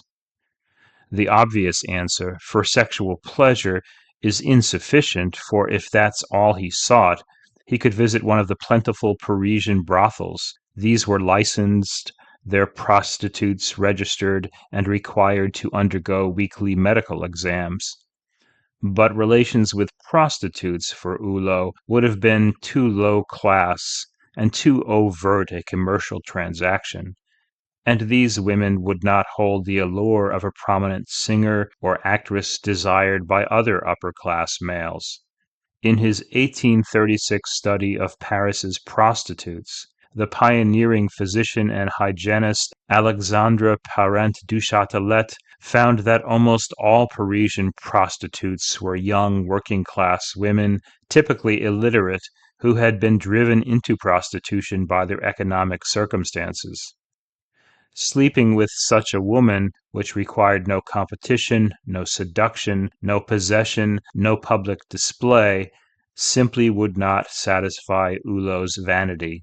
Nor does Hulot's obsessive pursuit of a new lover derive from a need for emotional connection and intellectual engagement, given that his relationship with the previous mistress began when she was 13. For Hulot, Crevel, and other men of their class, maintaining a sexually exclusive relationship with a mistress, a courtesan, is an expression of status and power, a demonstration that they can support a kept woman, an instance of their superiority to and vanquishing of other suitors. Just as Hulot stole Josepha from Crevel, and the Duc d'Irville has stolen her from Hulot. In other words, Baron Hulot's sexual desire is inseparable from his vanity, Seducing a woman and maintaining her as his mistress reinforces his self-image as wealthy and successful, as in contemporary terms, an alpha male. Since in reality a minor government official struggling financially, Baron Hulot needs a mistress as much for ego as for sexual gratification. The role of courtesan, Balzac explains, is to have such good breeding that it flatters a man's vanity, and she must arouse the desire of libertines by appearing to be faithful to one whose happiness is then envied by others. We should not overlook that the 60-year-old Hulot is experiencing, to use another modern term, a midlife crisis. His obsessively seeking, controlling, and trying to satisfy a young and desirable mistress is an attempt to fend off the sundry physical and psychological woes of aging. Meanwhile, Baron Hulot's daughter Hortense is pursuing her own partner, the Polish metal artisan and sculptor Wenceslas Steinbock. Her desire is similarly delusional, stimulated by Bette's narrative about this mysterious, lonely, suffering man, and by evidence of his artistic skill, the silver figurines he crafted representing faith, hope, and charity. He fits the model of the neglected and suffering genius who needs only a woman of virtue and compassion to save him. She was overcome, writes Balzac, by the love that is experienced by all girls, love of the unknown. This is the kind of romantic delusion that Jane Austen satirizes in her mock Gothic novel Northanger Abbey, in which one girl swoons over a man simply because of his temporary absence. This sort of mysteriousness, which is always so becoming in a hero, Austen writes, threw a fresh grace in her imagination around his person and manners and increased her anxiety to know more of him. Hortense's vision of Steinbock as a romantic hero, which is linked to his artistic genius, is increased by his association with Polish nationalism.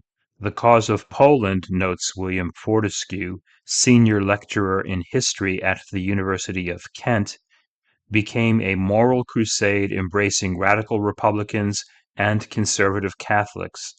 This led to the formation of Polish committees, the support of Polish subscriptions, and the organization of various protests on behalf of the Poles. Hortense's heroizing of Steinbock is affirmed, though, when she sees him for the first time. His brow is suffused with melancholy, the sun of genius shines in his eyes, and how distinguished he looks! And he is physically attractive. She was lost in admiration of the well-shaped mouth, the small delicate chin, and the silky chestnut hair typical of Slavs. Likewise, Steinbock is overwhelmed by Hortense's beauty. She offers him a glimpse of paradise at the sight of one of the Eves who had fallen from it. Initially, Baron Hulot is unmoved by Hortense's confessing, in a line that might have been exclaimed by one of Jane Austen's naive heroines, "I loved him before I knew him, but I've been madly in love with him since I saw him an hour ago." Hulot is hesitant to have his daughter marry an impoverished sculptor. "It's an art without a market today," he tells Hortense, "when there are no people living in great splendor or with great wealth, no entailed mansions or estates. We can only house small pictures and statues, and so the arts are endangered by small-mindedness." In the Baron's words, we hear Balzac's lament over the disappearance of the Ancien Regime, especially its appreciation for the rare and the beautiful, an appreciation which has been replaced by the petty tastes of the petty bourgeoisie. Ultimately, with the Baron's confirmation of Steinbock's rank and status, with his wife's appreciation for his character and manners, and with Hortense's love for Steinbock and the need for only a small dowry, the marriage is agreed to. While his daughter arranges her marriage, Baron Hulot plots his affair with Valerie Marneffes. First, he will set her and her husband up in a new home, moving her from the ugly neighborhood of the Rue du Doyen to the more upscale Rue Vaneau. The street name Vaneau, spelled with one N, is the French word for lapwing, a bird noted for its slow, irregular wing beats in flight and a shrill, wailing cry. A group of lapwings, by the way, is called a deceit. In an attempt by a right-wing Republican government to reinforce its shaky legitimacy, an additional N was added to Vaneau in 1873 to honor a 19-year-old student at the École Polytechnique, Louis Vaneau, who was killed leading a charge of insurgents during the July Revolution of 1830. In 1843, the then little-known Karl Marx lived on this street. In the 20th century, the writer André Gide lived here, where in 1944 he hid Albert Camus from the Nazis. The most striking feature of this neighborhood is the Hôtel Matignon, built in 1722, and once the residence of the Italian Anne Eleanor Franchi, a professional dancer who became the mistress of the Holy Roman Emperor Joseph II, until exiled from the Habsburg Empire at the command of the Empress Maria Theresa. In Paris, she married an Irish officer named Sullivan and traveled with him to India, where she, now Eleanor Sullivan, became the mistress of the Englishman Quentin Crawford, who had made his fortune in service to the British East India Company, the two returning to Paris in 1780. Beginning in 1789, and lasting for a decade, she had an affair with a Swedish count, Axel von Fersen the Younger, who is alleged to have been a lover of Marie Antoinette. In 1791, Crawford and Sullivan assisted in the flight to Varennes, the ill-fated attempt by Louis XIV and family to flee the Revolution. Crawford and Sullivan themselves fled France, but returned several years later and in 1802 purchased the Hôtel Matignon. In subsequent years, it would be owned by the diplomat Talleyrand, the sister of King Louis Philippe, a Genoese duke, and the Austro-Hungarian emperor, for whom it would serve as embassy. During the First World War, it was taken over by the French, who were fighting both the Germans and the Austro-Hungarians, which resulted in the confiscation of the stamp collection of Philippe Ferrari de la Renotière, probably the most complete worldwide collection that ever existed or is likely to exist. Among his extremely rare stamps were the unique Treskilling yellow of Sweden and the 1856 1-cent black on magenta of British Guiana. Only one copy of each exists. Philip Ferrari's collection was auctioned off by the French government in the 1920s. The black on magenta was purchased in 2014 by the shoe designer and entrepreneur Stuart Weitzman for $9,480,000. Since 1958, the Hôtel Matignon has served as the French Prime Minister's residence. Before he establishes her in her new digs near the Hôtel Matignon, Hulot visits Madame Marneffes in her run-down apartment. Anticipating his arrival, Valerie has cleaned the furniture and polished even the smallest items, washing, brushing, dusting everything, because she wanted to be in fresh, bright surroundings in order to attract Monsieur le Directeur, and to attract him enough to give her the right to be cruel, to hold the prize out of reach like a sweet child using all the resources of modern tactics. These modern tactics, the right to be cruel, Balzac suggests, is a new way of love that has developed only recently, presumably in conjunction with the decline of the nobility and the rise of the bourgeoisie, but also inspired by the emotionalism of Romanticism, as expressed in works such as Goethe's Sorrows of Young Werther. In modern love, Balzac explains, the woman portrays herself as the victim of her lover's desires, as a kind of sister of charity tending wounds, a self-sacrificing angel. In this world, lovers aspire to the ideal, to the infinite, and both parties want to become better through love. For Balzac, this romantic ideal, this emphasis on a woman succumbing to a grand love is pretext, is hypocrisy characteristic of our age that has debased the art of love. Lovers claim to be two angels, but they behave like two devils if they have a chance. Used to a more straightforward, a more transactional accommodation between lovers, Baron Hulot is vulnerable to the novelty of such excessive emotionalism, a vulnerability that Madame Marneffes recognizes and exploits. Valerie had made her plans, and the trial she made of her power answered all her hopes. She obtained the post of assistant manager for her husband, thanks to her sentimental, romantic, simpering maneuvers. The Baron has been used to relationships based on his physical desire for and his control over his mistress. But Valerie Marneffes is able to control him by manipulating him emotionally. Within a month, he was thinking of giving her the half of his life which belonged to his legitimate wife. He spoke of leaving his wife without scandal once his daughter was married. And what of the eponymous cousin Bette? For 4 years she has been consumed with her maternal role, mothering and smothering Wenceslaus Steinbock. She wants him to appreciate the value of hard work, and, just like her, to deny himself any pleasure or diversion. Having worked her way from rural peasant to the lower middle class, Bette believes that those who work hard and spend little in the thriving environment of Paris can achieve success, telling him that Paris offered so many opportunities that any determined man was bound to be able to make a living there. People of courage never failed to survive there if they possessed an adequate stock of patience. With his talent, with the money she lends him for an apprenticeship, so long as he keeps the receipts and pays her back, she believes he can prosper, especially if he relinquishes his inexplicable desire to create art.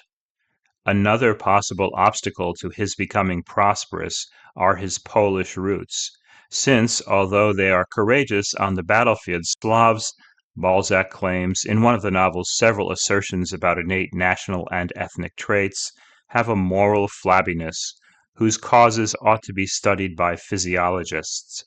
That Steinbock might be a slothful Slav raises the possibility that her investment in him can be lost. And so Bette has Steinbock sign a legal document guaranteeing he'll pay her back with interest. Should he fail to do so, he could face life imprisonment. Besides guaranteeing her savings, this document, more important to Bette, guarantees that Steinbock will remain close. This dynamic, keeping him close or having him imprisoned, reveals the essence of Bette's character.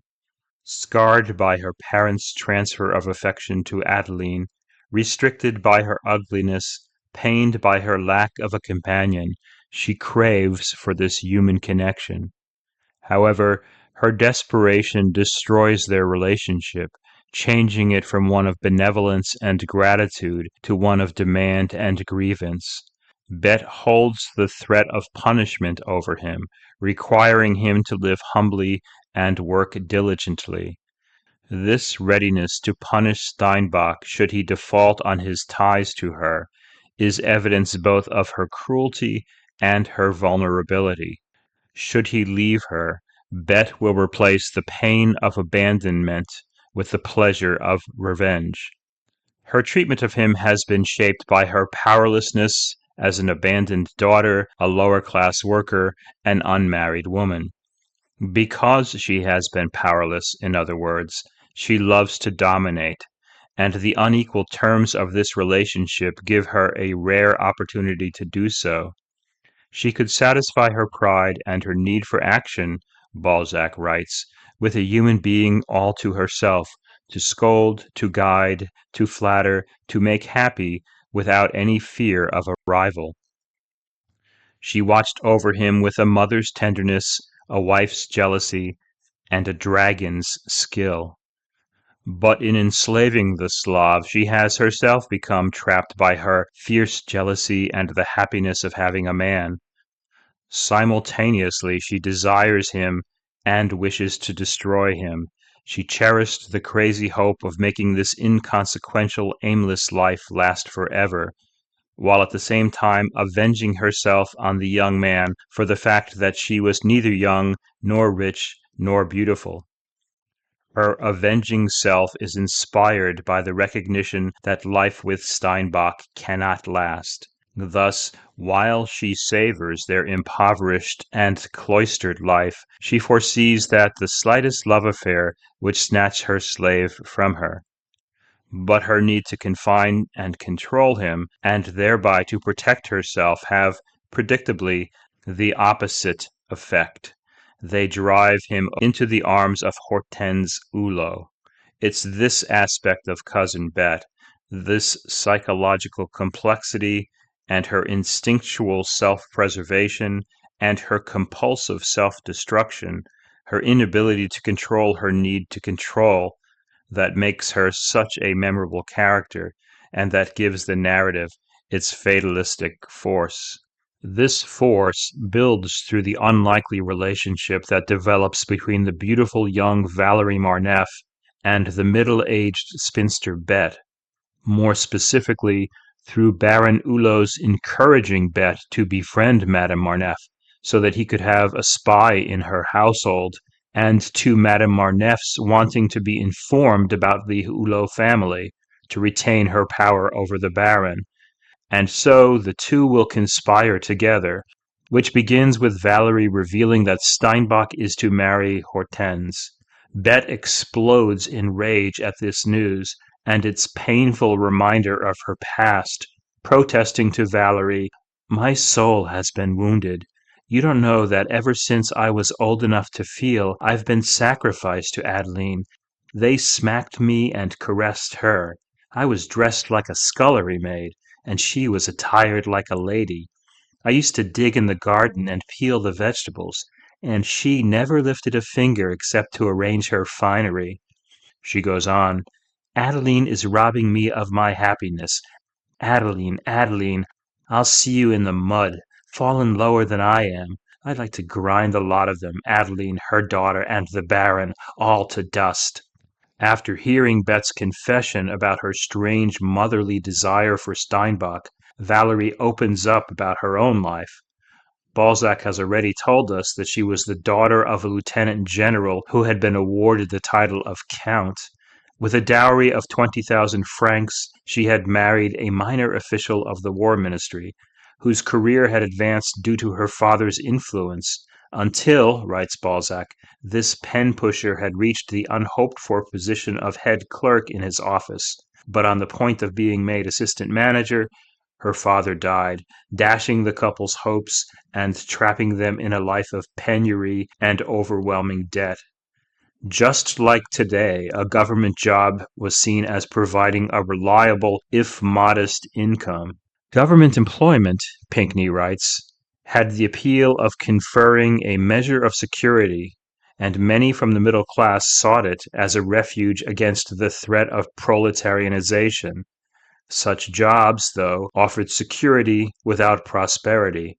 The mass of civil servants, according to Pinckney, were ill-paid, bound to long hours and tedious work, unsustained by hopes for advancement, and they lacked the prestige of office that their forebears enjoyed. Bette's well aware of these circumstances. "It's barbarous of the government," she says, "to expect an official who has a wife and a family to live on an assistant manager's salary." Bette and Valerie are bound by more than pity and poverty. Valerie tells Bette that once her father married out of ambition, he almost forgot about her, his illegitimate daughter, after idolizing her and bringing her up like a queen's daughter, a narrative that resonates with Bette's own parental abandonment. Valerie's mother, who had lulled her with the loftiest dreams from the cradle, died of grief when she saw her daughter married to a petty official, a cold-blooded rake at 39, as corrupt as a gallery of convicts, a man who saw in her only a means of advancement. Valerie also declares ironically that her husband is the best of husbands, Since he prefers the filthy street corner sluts to me, he leaves me free. If he spends all his salary on himself, he never asks me how I got my income. Forsaken by men and parents and struggling to support themselves, Bette and Valerie have grown bitter and resourceful, recognizing the hardness of life. Valerie declaring that one must only try to get all the hay one can for oneself from the hay rack. That's life in Paris. One must get as much as one can out of it and use others for one's own advantage. 23 years old, the mother of a child we barely see, wife of a minor bureaucrat wasting away from syphilis, Madame Marneffes is an able schemer, a woman who recognizes the unique advantages Baron Hulot offers, a woman who spends her time lying on a sofa, turning the lantern of her observation on all the dark corners of human hearts, feelings, and intrigues, and who understands that she can turn Bette's desire for revenge to her advantage, and turn Bette into her accomplice, finding both an Iago and a Richard III in an old maid who was apparently so weak, so humble, and so inoffensive. As Valerie gains Baron Hulot, Bette loses Steinbock. He tells her that he is committed to another, causing her to gaze despondently at the young man's distinguished good looks, at his artist's brow and beautiful hair, at everything which aroused her repressed feminine instincts. She turns against him, but her plan to have Steinbock imprisoned for unpaid debt confines him only for a day. It seems at first an odd narrative choice by Balzac to build up the dire fate that Bette has set for Steinbock, only to have this plot dissolve suddenly, almost inexplicably. I suspect this choice was shaped by the episodic rhythm of narrative suspense and resolution required by serial publication. One might fault Balzac for lacking the storytelling skill of a Dickens, who would not have let such a dramatic episode pass by so undramatically. On the other hand, while such resolution lacks the narrative satisfaction of Dickens, the plans and snares and traps set in Cousin Bette resolve in unpredictable and unsatisfying ways that feel truer to the randomness of real life than does Dickensian melodrama. Surprised by the failure of her plans and the sudden appearance of a freed Steinbock embracing his fiancée Hortense, Bette coolly pretends to be happy for the young couple and to have been responsible for his release rather than his arrest, playing the part of the good angel of the family, a part she will maintain as she continues to plot the ruin of Adeline, Hortense, and Hector Hulot.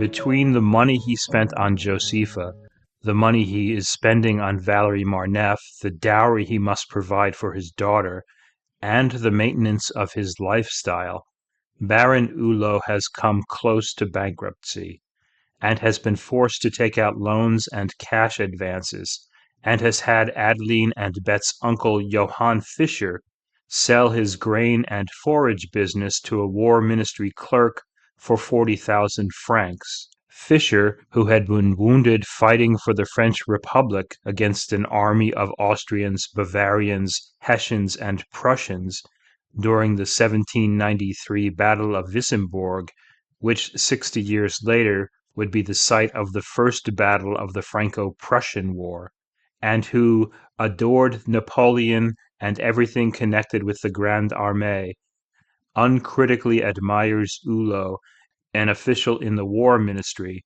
because of his service to Napoleon and his having established Fischer in his business providing supplies to the army. Consequently, he agrees to give Hulot 30,000 francs, while he takes the 10,000 remaining from the sale to set up in Algeria, where he will pursue Hulot's scheme to profit from military grain contracts. As Hulot explains, You will buy your supplies in the country for 70% less than the price you will enter on your accounts to us. You will get these supplies by raids and levies and from the caliphates. There is a lot of fighting over grain, but no one knows how much has been stolen on both sides. The Arab chiefs, as well as our Spahis, i.e., Arab and Berber cavalry serving in the French army, prefer cash and so sell these crops at a very low price.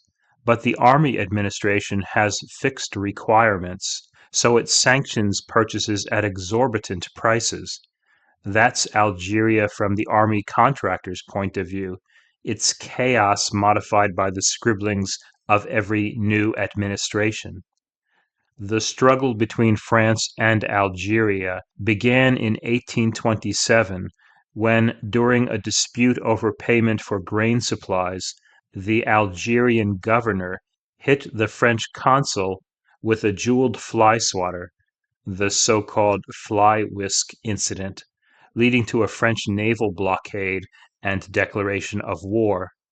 However farcical its beginning, the tension between France and what had once been part of the Ottoman Empire was real and soon developed into a serious military conflict.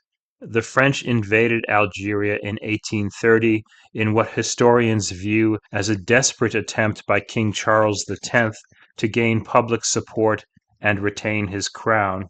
Justifying his proposal to seize Algiers, Aimé Marie Gaspard, Comte de Clermont-Tonnerre, Minister of War from 1828 to 1831, explained, "It is useful sometimes to remind France that military glory survived the revolution, and that a legitimate monarchy also knows how to float its battle flag in far-off countries." As Jennifer Sessions, professor of history at the University of Virginia, further explains, designed to rally the nation to the monarchy and reinforce its legitimizing principles, the public spectacles orchestrated around the expedition sought to demonstrate the power of sacred kingship to protect civilization from barbarism, Christianity from Islam, and freedom from tyranny. Only 3 weeks after the taking of Algiers, however, Charles abdicated, and the July monarchy of King Louis Philippe, so disliked by Balzac, came to power. Louis Philippe continued the war in Algeria for much the same reasons as his predecessor.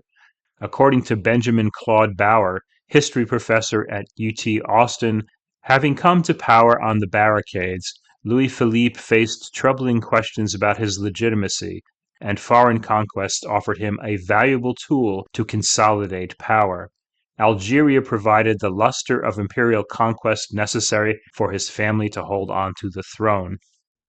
Given his belief in the monarchy and Catholicism, it should come as no surprise that Balzac supported the war in Algeria. Yet, despite the encyclopedic goal of his literary project to document all of French life, Balzac did not depict the French in Algeria. Although a years-long guerrilla war was being fought by the French, who would commit 100,000 troops to the conflict, in the novels that comprise La Comédie Humaine, Algeria exists merely as a distant reality. It is, writes UC Santa Cruz English professor Dorian Bell, an absent setting that never attracts the Balzacian narrator's famously topographic eye. Algeria lingers there with the ontological strangeness of something missing but still felt, a phantom limb, as it were, and a big one. It's not as if French culture was ignoring this distant war. On the contrary, as Sessions reports, from the early 1830s, the conquest was integrated into the 3-day national holiday held on the anniversary of the July days, incorporating references to the Armée d'Afrique and the ongoing war in Algeria. Military parades frequently included famous African units, while scenes from the Algerian War were incorporated into the popular diversions.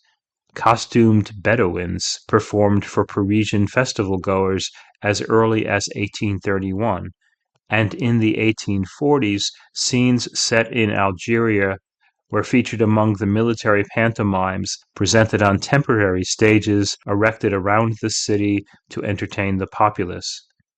The conquest became a theme for the capital's elaborate pyrotechnic displays as well. In 1836, the grand finale of the fireworks capping the three-day holiday simulated the siege of a Moorish fort.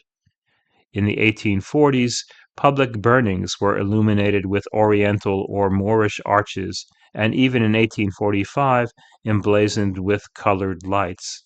At the time that this conflict was being celebrated and exoticized, though, it was being criticized for its cost and cruelty.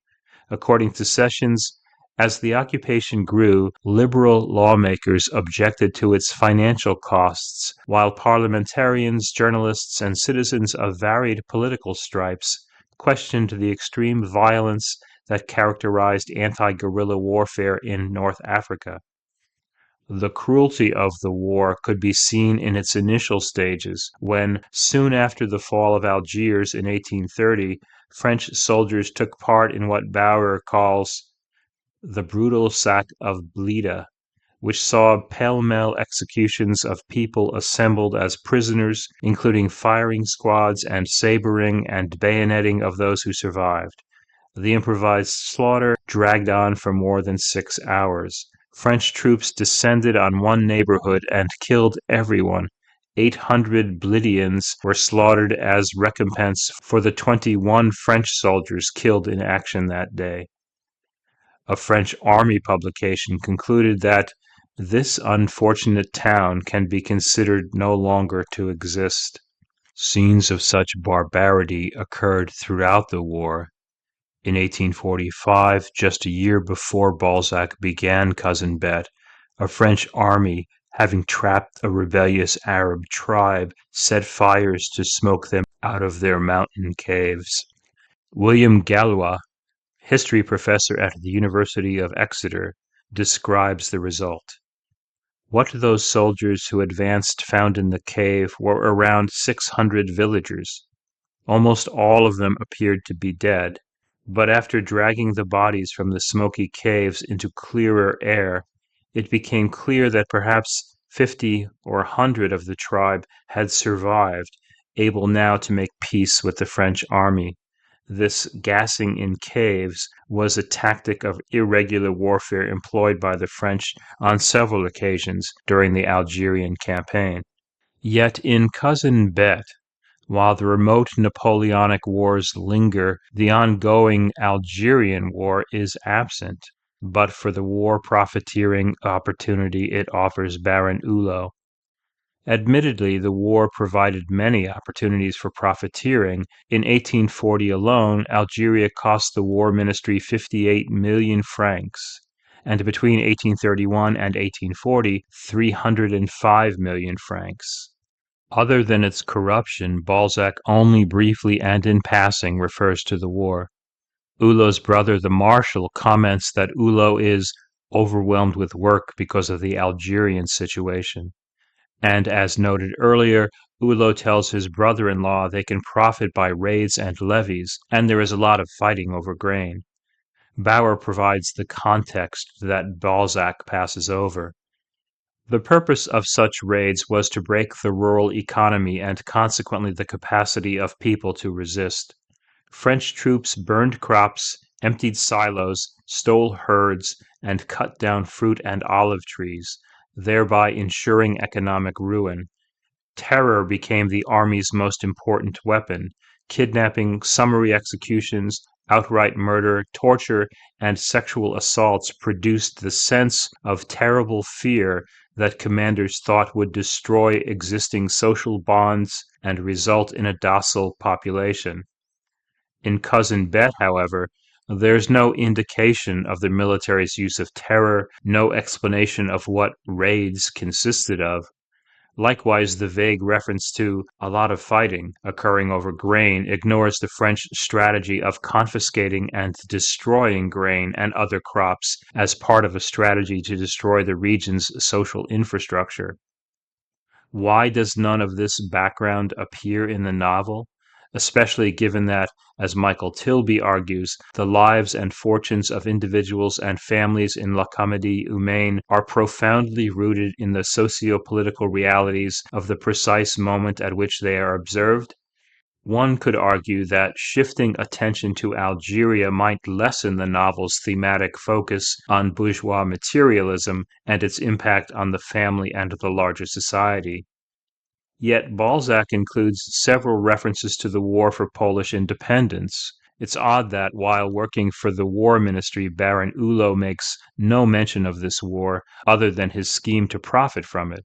In fact, there's more discussion of the Polish fight for independence against Russia in Cousin Bette than of the Arab fight against France in Algeria. For Balzac, in La Comédie Humaine overall, the Algerian War likely seemed peripheral and ephemeral and distracting since it had little obvious impact on the way people lived in France. Instead, for novelists such as Balzac, the colonial territories are realms of possibility associated with, according to the influential post-colonial scholar Edward Said, fortune-enhancing or fantasized activities like emigration, money-making, and sexual adventure.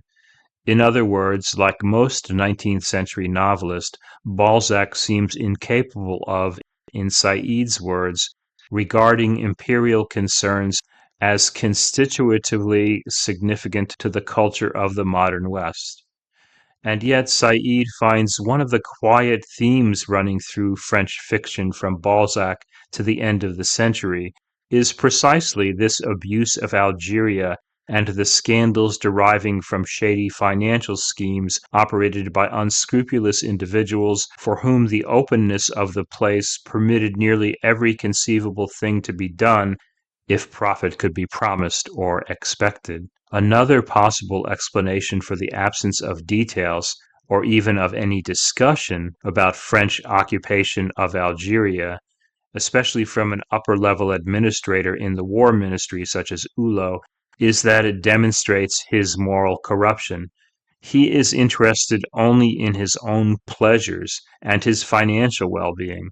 In some ways, then, his lack of curiosity about the war and its impact on French soldiers is representative of a bureaucratic mindset that, too, was mostly concerned with the war's expense.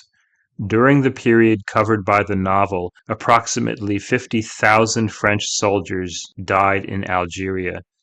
To put this in context, this number is roughly the same as the number of American soldiers who died in the former French colony of Indochina. At one time, one of the most able administrators in the Napoleonic regime, Baron Hulot is now one of these unscrupulous individuals, his passions leading him into a terrible maze: misappropriation of public funds in order to pay for usury, usury required to pay for his passions and for his daughter's marriage. To put it another way, Hulot is using the cover of war to steal from the Arabs, to steal from the French, to pay for his mistress. An official like Baron Hulot would have been just one of many military and political leaders profiting from the war, and Algeria is just one of a number of schemes he contrives to preserve his class position and maintain his mistress, which includes taking out an insurance policy on his own life with a term of 3 years and a benefit of 150,000 francs, which he uses as security for a loan of 70,000 francs, which will be repaid either by 80,000 francs from the proceeds of the insurance policy should Hulot die, or by Hulot's entire salary over the 3-year period. All these efforts, Balzac explains, were expended to appear great in the eyes of Madame Marneffes, who will move into her new flat and thus have sexual relations with Hulot for the first time on the day of his daughter's marriage. Valerie insists on attending the wedding, so to disguise his interest in her, Hulot must invite the entire 200-member staff of his department in the War Ministry. However, he makes the mistake of giving her a dress far too splendid for the wife of an assistant manager, and of not concealing his delight at seeing her success. thereby causing the other wives to whisper behind the fans about their possible intimate connection, a scene that Valerie exploits, playing upon Hulot's guilt over her alleged loss of honor. "How do you expect a poor woman not to be thoughtful," she complains to Hulot, "when she has her first lapse from virtue? Do you think that I have no feelings, no faith, no religion? Your joy this evening was extremely indiscreet. What woman does not value her reputation? You have ruined me. Oh, I'm certainly yours now, and the only way I can excuse my fault is by being faithful to you." She then tells him that she had stopped sleeping with her husband after 3 days of marriage, and ever since had lived like the most virtuous of maidens. It's this overcoming of her honor that feeds Hulot's ego, hence his sexual desire. He had never before known the charms of a resisting virtue, Balzac writes, and the timid Valerie enabled him to enjoy them. Balzac further explains that Madame Marneffes had finally so fascinated the old Empire beau that he thought he was the first to persuade her to be unfaithful, and had aroused in her a passion strong enough to make her forget all her duties. He is blissfully happy, for in Valerie he had found all the innocence of a young girl combined with the most consummate devilry. Valerie, then, who is only 23, offers Hulot the perfect combination of innocence and experience. Her sexual expertise, or what Balzac calls consummate devilry, offers Hulot the allure of domestic virtue degraded. This scene, taking place in the house on Rue Vaneau which Baron Hulot has purchased for Valerie, occurs while his daughter's wedding party continues. Balzac is surely commenting on male sexual desire, on the nature of marriage and family, on female inconstancy and prevarication, on the costs of maintaining one's social position. But at this point, with father newly adulterous and daughter newly married, Balzac interrupts the narrative to announce, "Here ends what is in a way the introduction to this story." So, following Balzac's lead, we'll stop and pick up in the next episode.